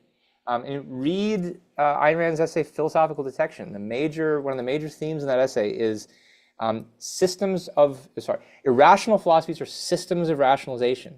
And so if you've got something you want to rationalize, your smarts are going to help you. They're going to help you assemble that irrational system to make sense of it. I mean, someone like Kant, because he wants to preserve Christian morality in the face of the Enlightenment, because he's raised by this pietist Lutheran tract where he just can't quite give it all up, assembles this whole system to the point of positing whole new dimensions of reality to make sense of how you can reconcile a Christian categorical imperative of morality with an Enlightenment worldview. You got to have a noumenal realm that makes that categorical imperative comes from, because you can't reconcile it with the phenomenal world where only hypothetical imperatives exist. So the whole dimension of reality Kant has to posit using his brain, very good brain, to do that.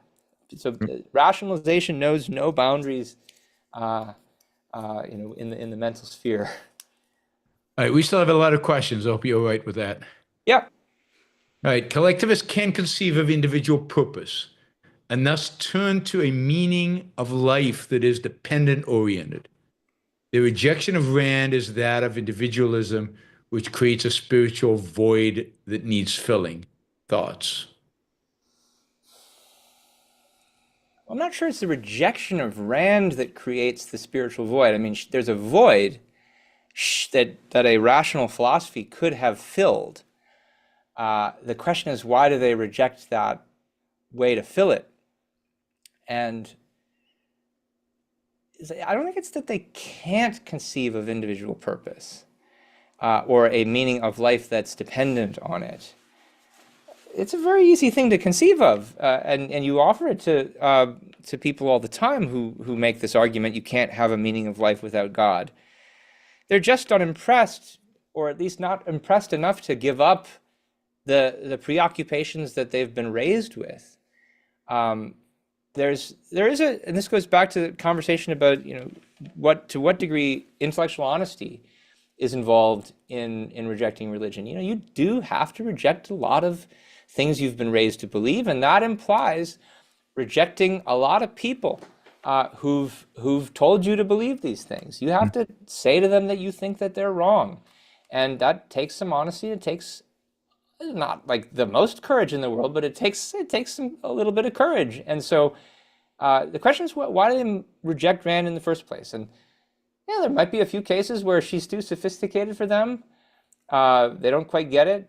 I don't think that's usually the case. I think it's usually the case that they don't want to, if they understand what she's saying, I think they don't want to take that extra step that does involve, breaking with the world to some extent. And so, this is in a way the lesson of Atlas Shrugged.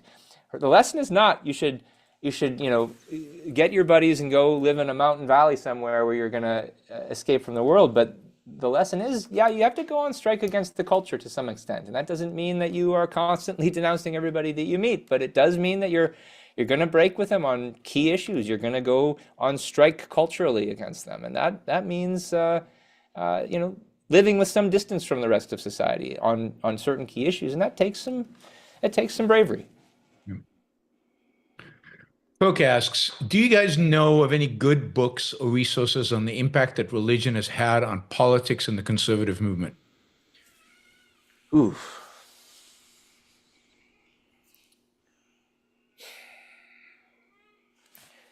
I don't know if you need a book to know about it. I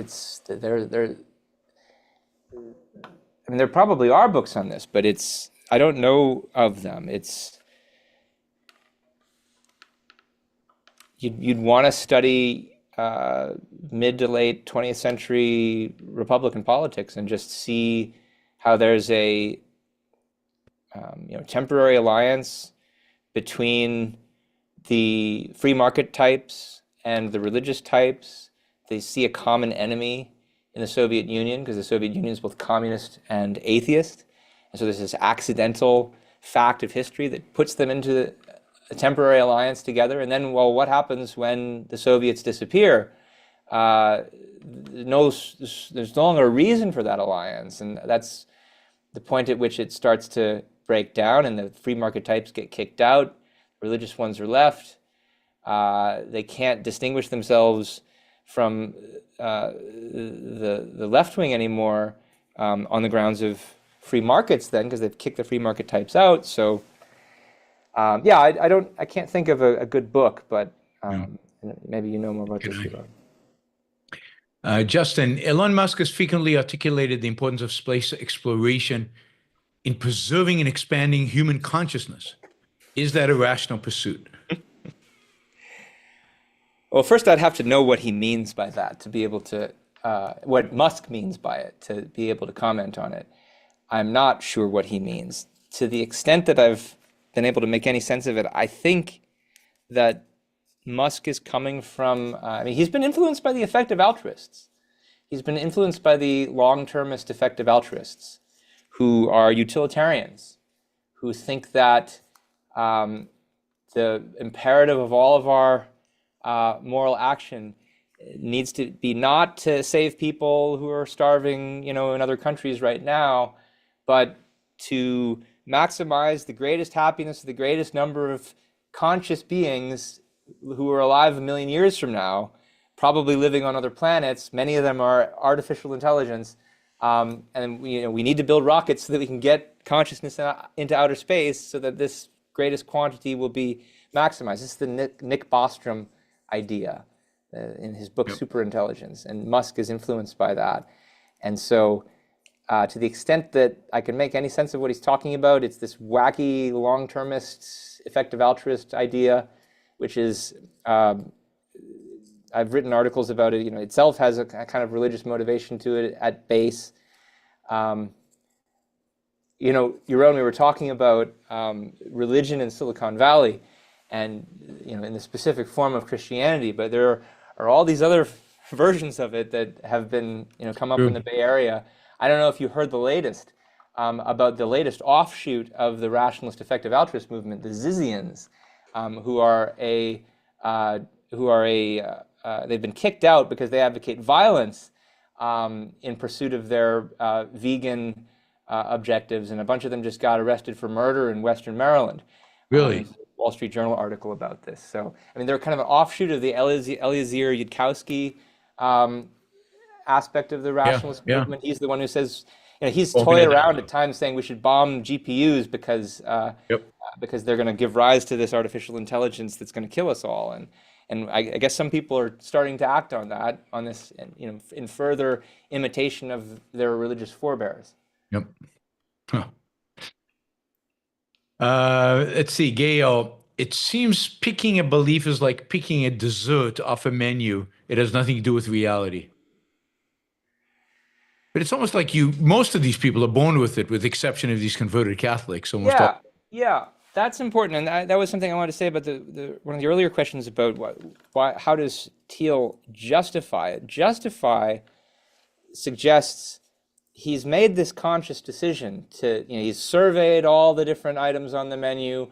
How do I justify this one? Why this and not all the others? And it's just so rarely the case that that's the way it works. It is so much more often they're raised in a certain religious tradition, and they'll come up with reasons to justify it, ex post facto, retroactively justify it.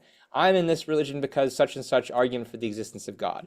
It wasn't these arguments that led them to believe in God in the first place. These are after the fact rationalizations that they tell themselves to try to excuse the fact that they know that they're believing it for irrational reasons.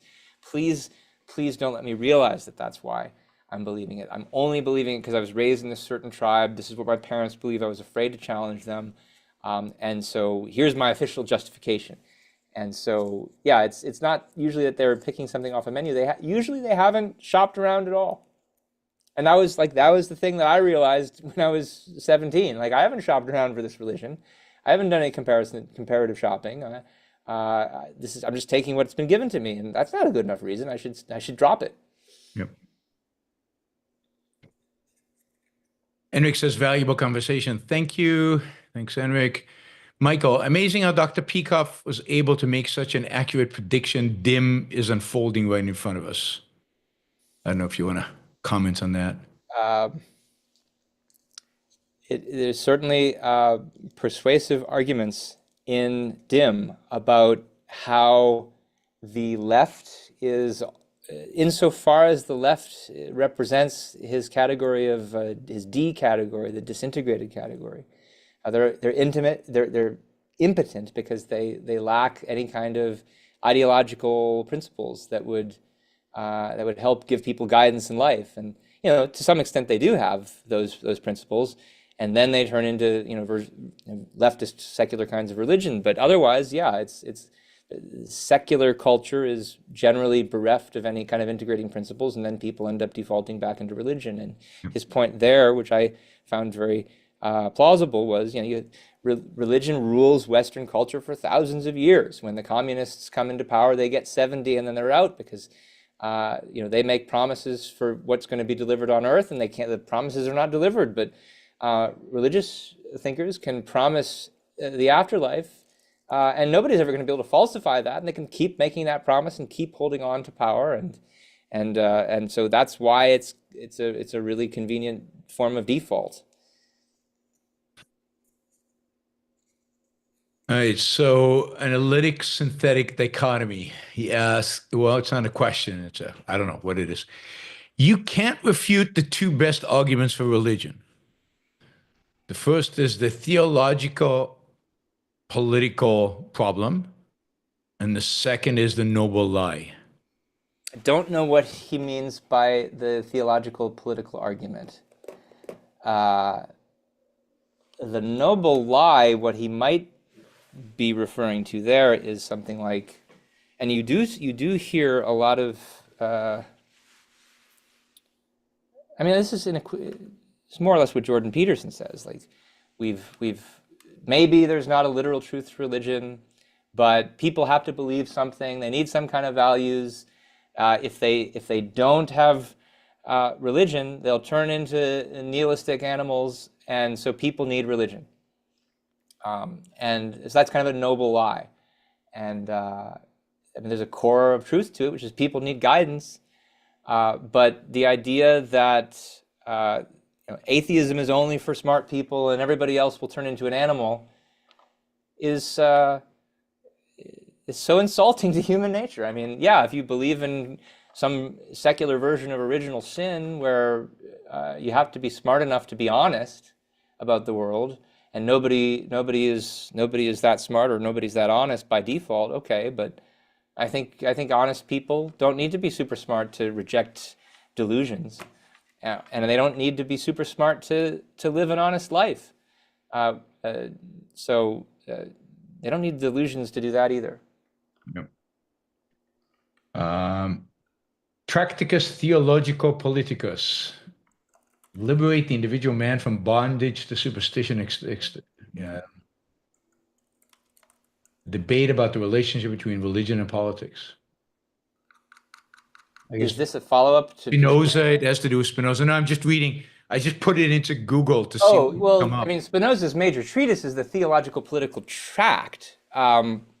But I don't know what argument in Spinoza he could be referring to that would be an argument for religion, especially since Spinoza himself is such a critic of so much about conventional religion. I mean, he formally believes in God, but he's a pantheist. So, you know, Yeah. he equates God with nature, that kind of God he believes in. But, you know, he was condemned as a heretic for that because most people read it as a kind of atheism. Oh, he's actually referencing, he says here, he's referencing Leo Strauss.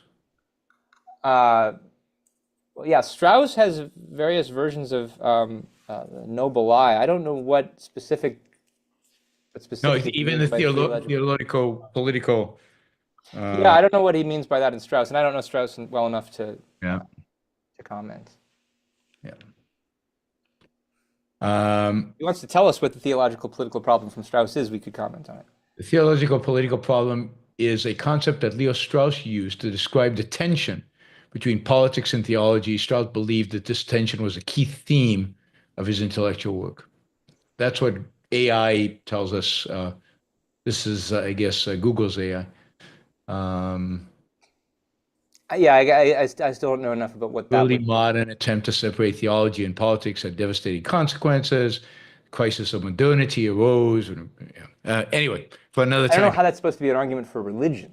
Yeah, it doesn't seem. It seems to like a pragmatic, again, one of these pragmatic arguments that we need it in order to politically control people. All right,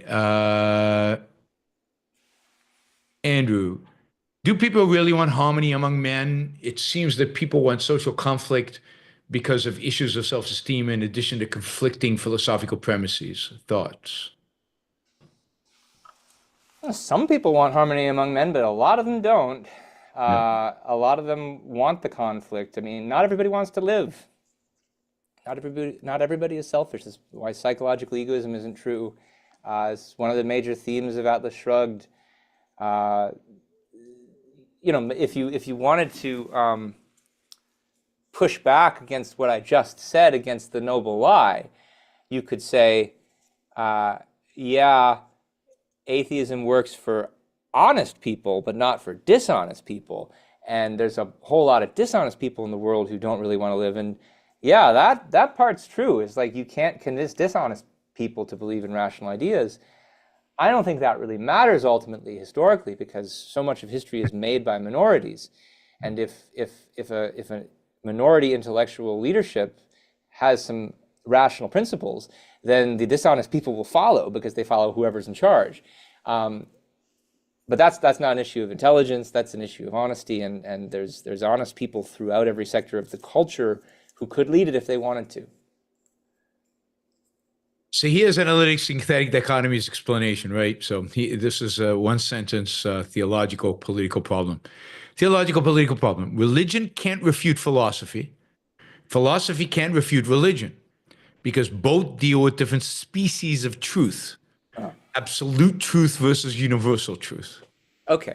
Where do you even want to start? I mean, I'll say the simple thing, which is that on some level, that's absolutely true. That religion can't refute, philosophy can't refute religion. There's a different species of something there. It's called the arbitrary.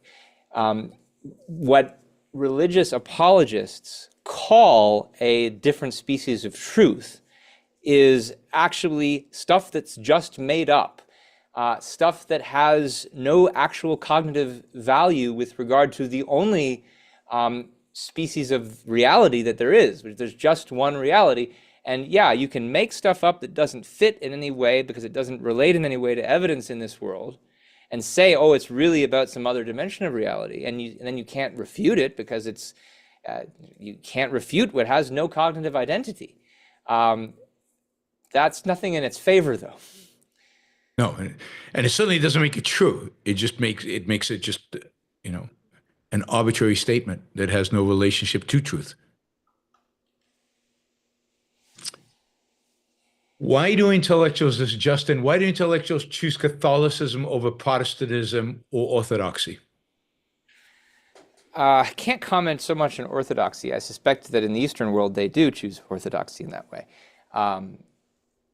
Even a few in the Western world, but probably it's because of there's a whole intellectual tradition that the Catholics have created, since the medieval period, and so it's just a whole body of work that somebody can, grab onto to rationalize their choice.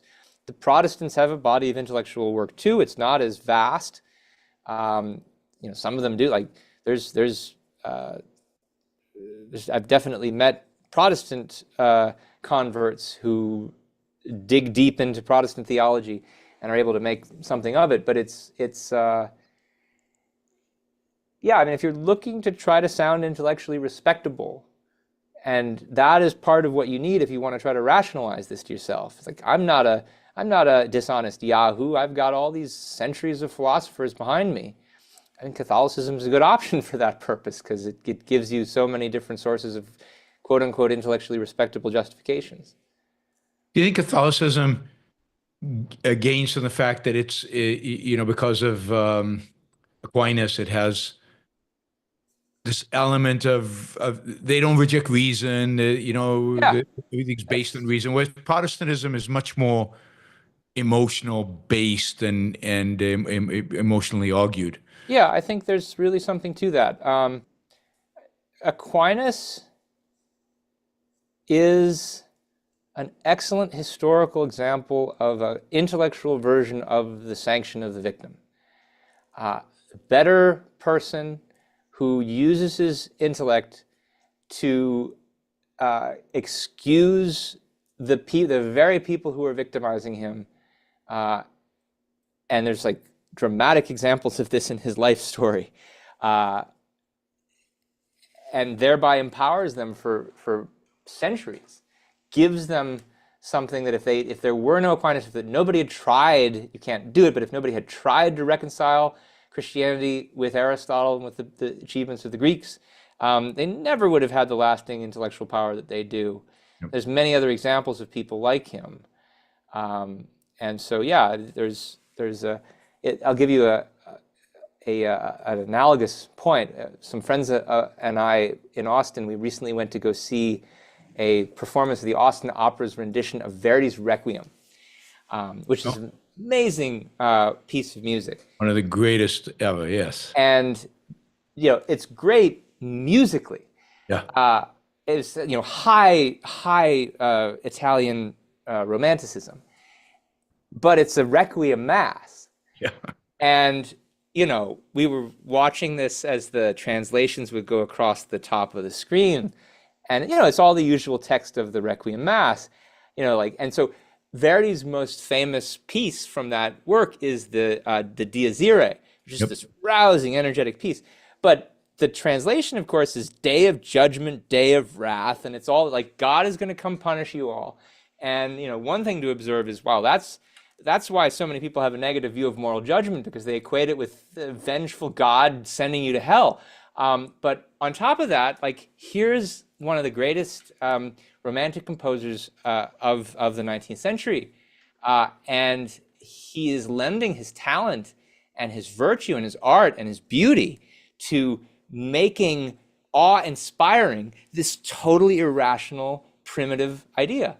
And so there's so many examples of that, not just in the history of philosophy, but in the history of art, of really talented, great thinkers and innovators lending their sanction to these ideas that are ultimately at odds with all the beautiful things they create. And with Verdi, it's likely he was an atheist. So I didn't even know that. He's certainly not a religious man. Michelangelo, you can say, was religious, born by religion. So, but I don't think Verdi was religious at all. That's very interesting. True. Yeah. But Michelangelo is another great example of that. Yeah. Jackson says, have you seen the movie Family Man with Nicolas Cage? He rejects his dream job in New York City for his wife and kids in New Jersey. Is this Christian view of purpose? Is the differentiation between Family Man and Career Man a package deal? I haven't seen the movie.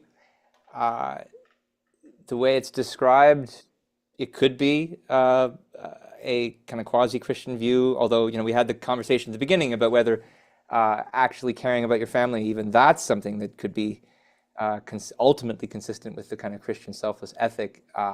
There is a move in among conservative Christians to take less seriously the values of career and productiveness and kind of regress into medieval collectivism of the family. If that's really what it's going for, there might be an influence there, but I'd have to see the movie to know for sure. Rob says, Hood of Levian Satanism. Oh, God. Yeah. Atheist religion, copying aspects of Rand mixed with Nietzsche, Spencer, Freud, and more, with a cult psychodrama. Weird. That is a real thing. Anthony LaVey is the one who wrote the Satanic Bible in the 60s, and he had a whole cult in San Francisco. And they used to show up at Ocons. Oh, yeah? Yeah. Well, the LaVeyan Satanists did, yeah. I mean, yeah. And there's some, attempt to integrate Ayn Rand in with all that because she believed in selfishness. But as the question suggests, mixed with Nietzsche and Freud and all this stuff. And so it's taking, the bits of Rand that suggest to the incurious reader hedonism and irrationalism and trying to mix it all together. But it's just, it's obviously ridiculous because she would have, so the LaVeyan, most Satanists don't actually believe in Satan. They're just kind of early trolls where they like to, they're contrarians who like to piss people off for the sake of pissing them off. And so what better way is there to, piss off your family than to say you worship Satan? And this is their way of doing that. And so they take all the contrarian stuff in Rand and the contrarian stuff in Nietzsche or whatever, combine it with Satan, and wow, I'll really piss off some people who are Christians. And the funny thing is that most Christians take the bait and assume that they really do believe in Satan, and they don't. But I doubt too many of them really do. So Brixton Cole asks, how do we stop our institutions from being ideologically captured by left-right extremists?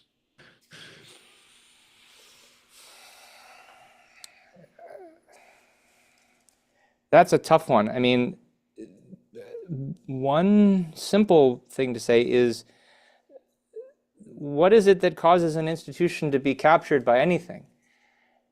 If that means anything, if it means like the institution is permanently captured institutionally, it's become institutionalized, it's become a matter of legal policy.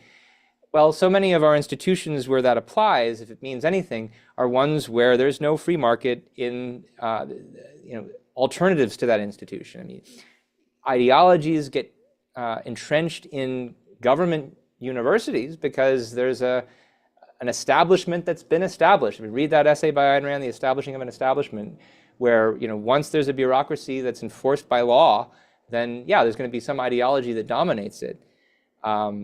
And so we need freedom to disestablish entrenched ideologies. Where we still have it, we should use it. And so it gets entrenched in the universities that are currently running. You can still open up alternative universities. People are doing it. We're setting up the ARU at the Ayn Rand Institute right now.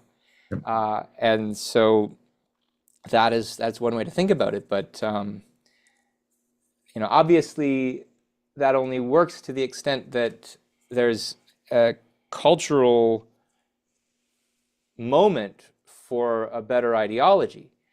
And so institutions get captured ideologically because a culture has really been captured by an ideology. And our culture is captured by one or another form of altruism and collectivism. And so, of course, the legal institutions that they set up are going to be doubly captured by that. So that's ultimately why we need to have ideological change at the level of the culture. And to do that, you need new institutions where they're still possible, and they are. So let's set them up. Eric says, can you reconcile the Department of Justice dropping charges against the corrupt mayor, so he will play ball, versus dropping charges against the small-time criminal, So he will cooperate, I guess, in getting a bigger criminal. I think there's a distinction, but it's hard to articulate. I assume this is with reference to Eric Adams. Yeah. Yeah.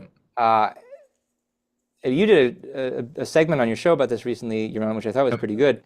And what I know about the case is that there's a big difference in the kind of playing ball that we're talking about here. If it's the playing ball of going along with the regime's policy versus cooperating of the small-time criminal to do what? Like to inform on a bigger criminal? I mean, that's a legitimate thing. If there's a bigger criminal that you're trying to get him to confess about, so that we can charge the bigger criminal who poses an actual threat to people's rights, that could be a legitimate strategy. But if it's just, I've got a policy that I want to implement, and it's, in this case, to round up immigrants who are not actually criminals, that's quite a different thing. Yep. Ben, I think you referenced this. To hold ideas against reality will in time destroy you. To continue getting others to believe mysticism shields you from confronting reality. Yeah, I did reference that. It's all over Galt's speech in Atlas Shrugged. The whole second half or last third of that speech, most objectivists don't read very carefully, if at all. They remember the stuff at the beginning, and in part it's because it's a very long speech, so there's a lot to digest in there. But people remember the stuff from the beginning, where he's laying out kind of the positives of the objectivist ethics and the metaphysics. But they kind of get tired by the time they get halfway in, and halfway in is the stuff on the psychology of the mystic. And where does the elements are harder? They're harder to grasp. Oh yeah. I think that's part of why. There's so much juicy stuff in there about why do people adopt altruism? Why do they adopt the morality of death? What psychology leads them to do that? And you've got to have some theory of that, because they're not adopting it because of any rational arguments. Yep. So it's because of some kind of psychological corruption, some kind of irrational view they want to rationalize. And there's really amazing stuff in that second half of Galt's speech about that more people should really look at, and that's one of the points. Hokum asks, Ben, have you read Paradise Lost? Do you recommend? I've not read much, if any, of Milton. Yeah, but I've heard good things about it. One interesting thing about Milton is just to connect with our current conversation. Is everything I've read about Milton suggests that Satan in Paradise Lost is the more interesting and well-developed character. Yep. And it says something about the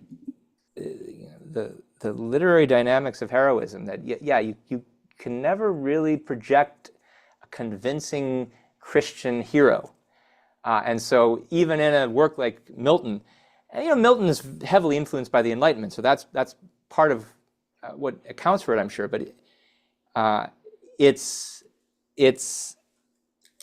you gotta appeal to the guy who's rebelling against Christian dogma if you want to have a convincing kind of hero. Yep. And this goes along with Ayn Rand's observation that the best literature that's been written by Christians, like Dostoevsky, even with Dostoevsky, like, his heroes are not convincing. Ilyusha in Brothers Karamazov, who's supposed to be the embodiment of Christian virtue, he's kind of a flat, unconvincing character. The villains, his other brothers, are the better ones. They're more interesting as characters. And she says similar things about the characters in Hugo. Justin asked, what are your thoughts on race realism? If I understand what that view is, I think it's false, and probably just another fancy name for racism. And I know you've done shows on this, Yaron, that I do not think race is a biological category in the way that a species is. You don't need to know too much about the science to see why this is the case. People inherit characteristics from their parents because their parents make a choice to mate. And that's a human choice, who you're going to mate with. And that's a choice. It can be influenced by geographic isolation. It can be influenced by prejudice. It can be influenced by the view that there are biological categories of race. So like if you think that this person of this different skin color is a different species than you are because you're a racist, well, that will self-perpetuate the category, but it's because of an irrational viewpoint. And so like, the way that leftist theorists talk about this is they say race is a social construction. And usually when they talk about social constructions, they're flat out wrong and there's no basis to what they're saying. But this is one where you can kind of make sense of what they're talking about because the categories of race that exist because people have literally constructed them through their reproductive choices.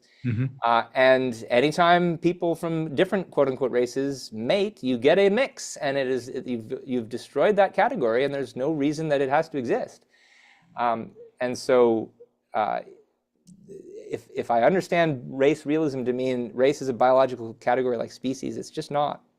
There's obviously biological dimensions to there's a biological basis for why people have the phenotypic characteristics that they do. Like you have a certain skin color because there's some genetic basis to that, but it's not linked to many, many other inherited characteristics. There's nothing special about it that forms some kind of natural kind.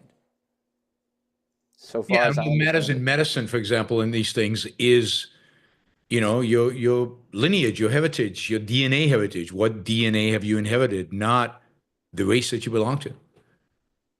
Because there is no such thing. And the doctor can't tell what your race is. You can't tell if you're mixed and how mixed you are just by looking at you. I remember you did a show once where you talked about the results of your 23andMe to this end. Yeah. Lots of different parts of the world coming together, and like, and what my race kids are does that complete make you? nuts. I mean, my kids are even more ridiculously all over the place. So, yeah, it's and the more the geneticists look at this, the more it turns out that even populations that think that they are pure and untouched, how mixed they all are. The South Americans who think they're all originally from Spain, and they've got a big chunk of Native American DNA and some black DNA from the slaves, and it's meaningless. That's the point. The point is it's meaningless, and the whole concept of racial categories is very recent. It comes out of the 19th century. It was all the theorists who originally devised sets of racial categories that they took to be immutable were all racists by the kind of standard understanding of the term of racism, that they were devising these categories to try to justify something special about the tribe they happened to belong to. This is one of the unfortunate outcomes of the Enlightenment, is kind of misunderstanding the nature of science and how to use it properly, and then you kind of try to come up with category systems for things where they don't even apply. In part, again, that's because of failure to grapple with the fact of human free will, which the Enlightenment also kind of defaults on. Mark says, welcome back, Ben. Looking forward to Ayn Rand Con in Texas this month. He says he would like to reach out regarding ARI and inviting you as a podcast guest. What's the best way to reach you? I think just send an email to newideal@aynrand.org, where we look at all the email about our podcasting. newideal@aynrand.org. Yeah. Matt says, what is the value in philosophical edge cases?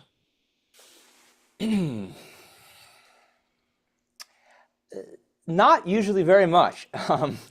It's not just philosophical edge case. I mean, edge case by its nature is something where it's hard to classify in any category, if I understand what you mean by an edge case. And so you can think about edge cases, you can think about how to classify them, and sometimes you just have to make a choice. This is what Ayn Rand talks about when she talks about borderline cases in Introduction to Objectivist Epistemology. But if there's anything that you can learn from them, from the very fact of their existence, well, there's the thing, for example, that Ayn Rand concludes about them in that book, which is that the fact that edge cases exist, the fact that borderline cases exist, where it's not obvious which category it goes into. Does it go into category A or does it go into category B? Is it a plant? Is it an animal? Is this red or is this yellow? Somewhere in between, we can't really tell. Is this a male or a female? There's another case of edge cases when you're talking about intersex phenomena. Nature doesn't draw these lines for us. That's why it's an edge case. Mm-hmm. And so is there a lesson from the fact that nature doesn't draw the lines for us? Well, yes, it's that Plato is wrong. It's that intrinsicism is a false theory of concepts. And we have to draw the lines. Now, the part that doesn't give you the lesson for is how to then draw the lines. And you can end up in a kind of subjectivism or a kind of nominalism where you think, well, there's no lines drawn by nature, so it's just all arbitrary and everything goes. But of course, if you then have, do more work like Ayn Rand did, and you realize, well, okay, nature doesn't draw the lines for us, but we human beings are the line drawers, and there are actually facts about us that are relevant to how we draw them. Facts about how much we can take into our consciousness at a given time, and so we need to condense things, we need to reduce the number of units, we need unit economy. That's why we need some categories, and so we've definitely got to draw some lines, and so we'll use the facts that are observable to us. We'll use the biggest, most obvious similarities and differences, and sometimes those won't settle everything for us, at which point we just have to make a choice. But that's not a bug, it's a feature. It's a feature of the fact that our minds are not ruled by some kind of Platonic intrinsic essences, that we're autonomous beings, and there's facts about us that we have to respect along with facts in reality. But I strongly recommend looking up Ayn Rand's book, Introduction to Objectivist Epistemology, and seeing what she says about borderline cases. If there's ever a lesson to draw from them, it's this whole point about theory of concepts and what's a good solution to the problem of universals. Let's see. Why do many Christians refuse to morally judge Trump?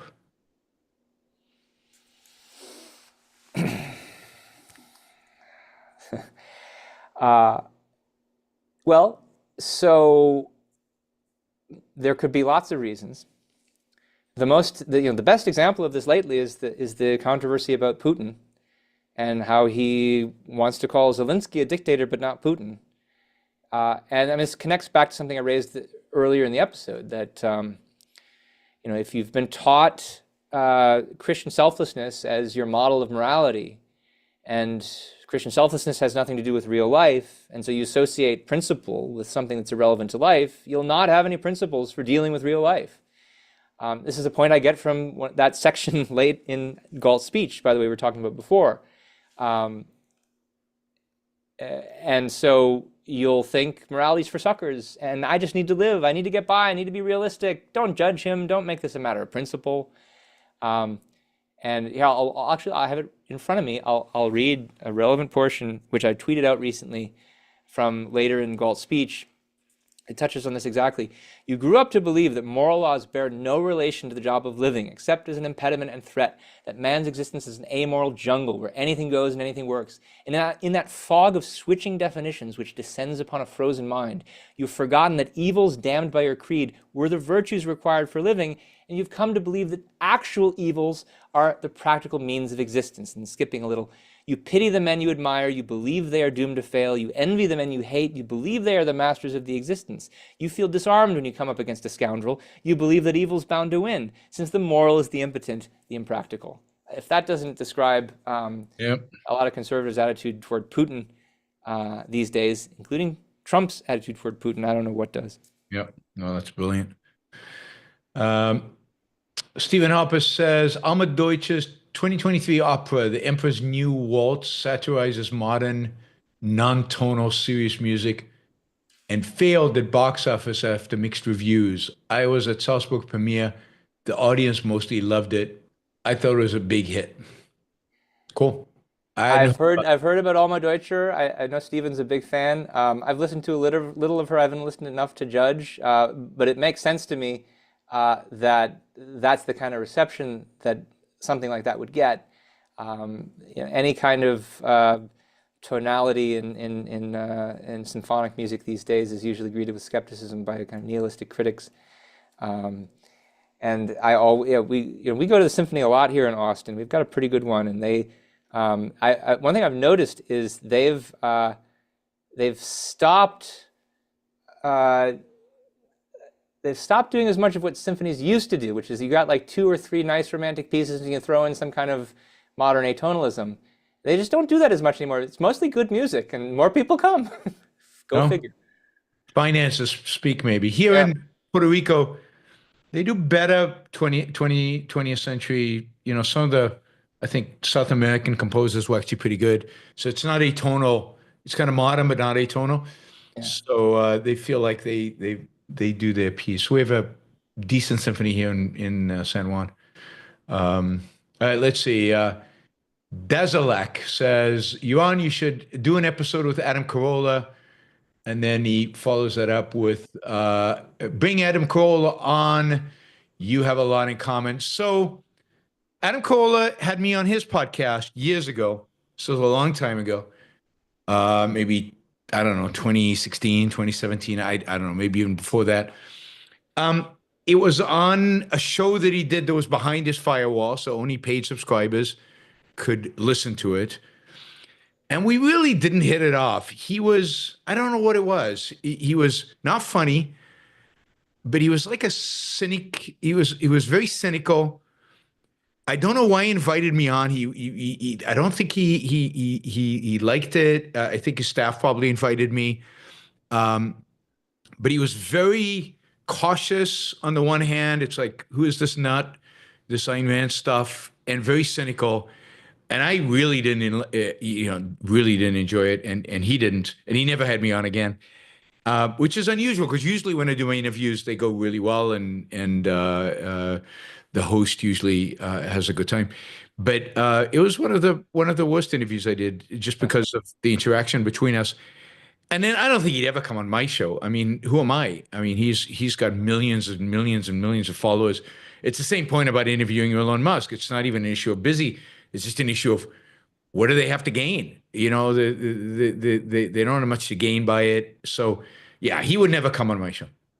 I haven't followed him. I remember back when he was on Loveline. I remember him being the kind of cynic that you mentioned. It doesn't shock me that they asked him to be in this debate about religion because if you want to make atheists look like a bunch of kind of nihilistic cynics, why not bring in Adam Carolla, and then the other guys will look earnest and principled by comparison. Yep. Justin says, is there a non-egalitarian reason to prefer women's sports over men's? I prefer women tennis, even though I know the men tennis players are better. Oh gosh, I don't have much to say on sports or on philosophy of sports. I don't have... I myself, I don't prefer women's sports. I don't know. I like gymnastics, and I much prefer to watch women do gymnastics. And I don't think that's just because I'm a man. So there might be some reasons there. But there's a big difference between women's gymnastics and male gymnastics. Male gymnastics, I mean, there's in the moves, in the elegance, and plus to see these little, right? But these little girls sometimes do these amazing things versus to see a big hulk of a guy do them. It's like, okay, yeah, you kind of expect that. There's aesthetic issues there that connect to the differences in biology, I'm sure. Yeah. I do think generally, without commenting on women's sports, that there's a whole aesthetic dimension to sports appreciation that's usually underappreciated. Yep. And it's, what made me realize this was the controversy over doping in sports. Because if you just make that if it's just a question of like the morality of doping, Well, okay. So what if somebody has rules where they say it's fine to use all the drugs that you want in the sports? You could do that. That would be legal. It might have self-destructive consequences on the athletes, but then again, so does a lot of athletics, right? So what is it about the doped competition versus the non-doped competition that we find, disgusting or not appealing? I think it has something to do with the aesthetics of it. It's something to do with the knowledge of what's possible to the human form, through a kind of virtuous practice, as opposed to some kind of artificial inducement. I don't know. Yep. I definitely think there's an aesthetic aspect to it. So, but it needs more thought, and somebody needs to do work on that. Nick is outraged. You haven't read Paradise Lost? Sorry, Nick. Yeah. Mary Aline says Satan rocks in Paradise Lost. Yeah. So, Aunt Sam says, thank you, Ben and Yaron. Analytic synthetic dichotomy is back. I think Ben has yet to read Nietzsche's Genealogy of Morals. I've read it twice. There you go. Analytic synthetic dichotomy, wrong again. And you can see the evidence of this in a talk I gave a few years at Ocon, Ayn Rand's Genealogy of Altruism, where I compare and contrast her view of the genealogy of altruistic morality to Nietzsche's. Cool. And last question we have. What are your thoughts on China's civil war? Jacob is going to Chiang Kai-shek's memorial today or tomorrow. He's visiting Taiwan. Seems like he lost the war rather than Mao winning. Do you know anything about China's civil war? I mean, the one in the 1940s, I know that it happened. I'm sorry that the communists won. I wish that America were more supportive of what became of Chiang Kai-shek's descendants, which is Taiwan, of course. And I'm afraid about what's going to happen in Taiwan because of what's happening in Ukraine right now, that China is going to look at that and see, well, this could be a way that we successfully rationalize some kind of aggressive action against Taiwan, because the world's not coming to Ukraine's defense. And I don't think that the United States should be fighting on behalf of Ukraine, just to make things clear, but we sure as heck should be morally supporting them and selling them weapons. Yep. All right. Okay, one more. Stav, the debate is about proving that philosophy can be objective. That is the central point that these religious types fail to see. Do you agree with that? That is a big part of what they fail to see. They think that the common refrain is that atheists are just religious in their own way, that they have faith and reason, or something like that. And so when you stand on principle in favor of atheism against religion, that's just your own particular kind of faith, and it's a kind of adolescent, infantile equivocation between faith, which is belief without evidence, and confidence, which is something that you can believe on the basis of evidence. Mm-hmm. And the better atheists have the latter and not the former. And you can dismiss somebody who alleges something without evidence, but that's because you have reverence for the work that it takes to do to get knowledge, which scientists know about. Excellent. Thank you, Ben. We've gone 2.5 hours.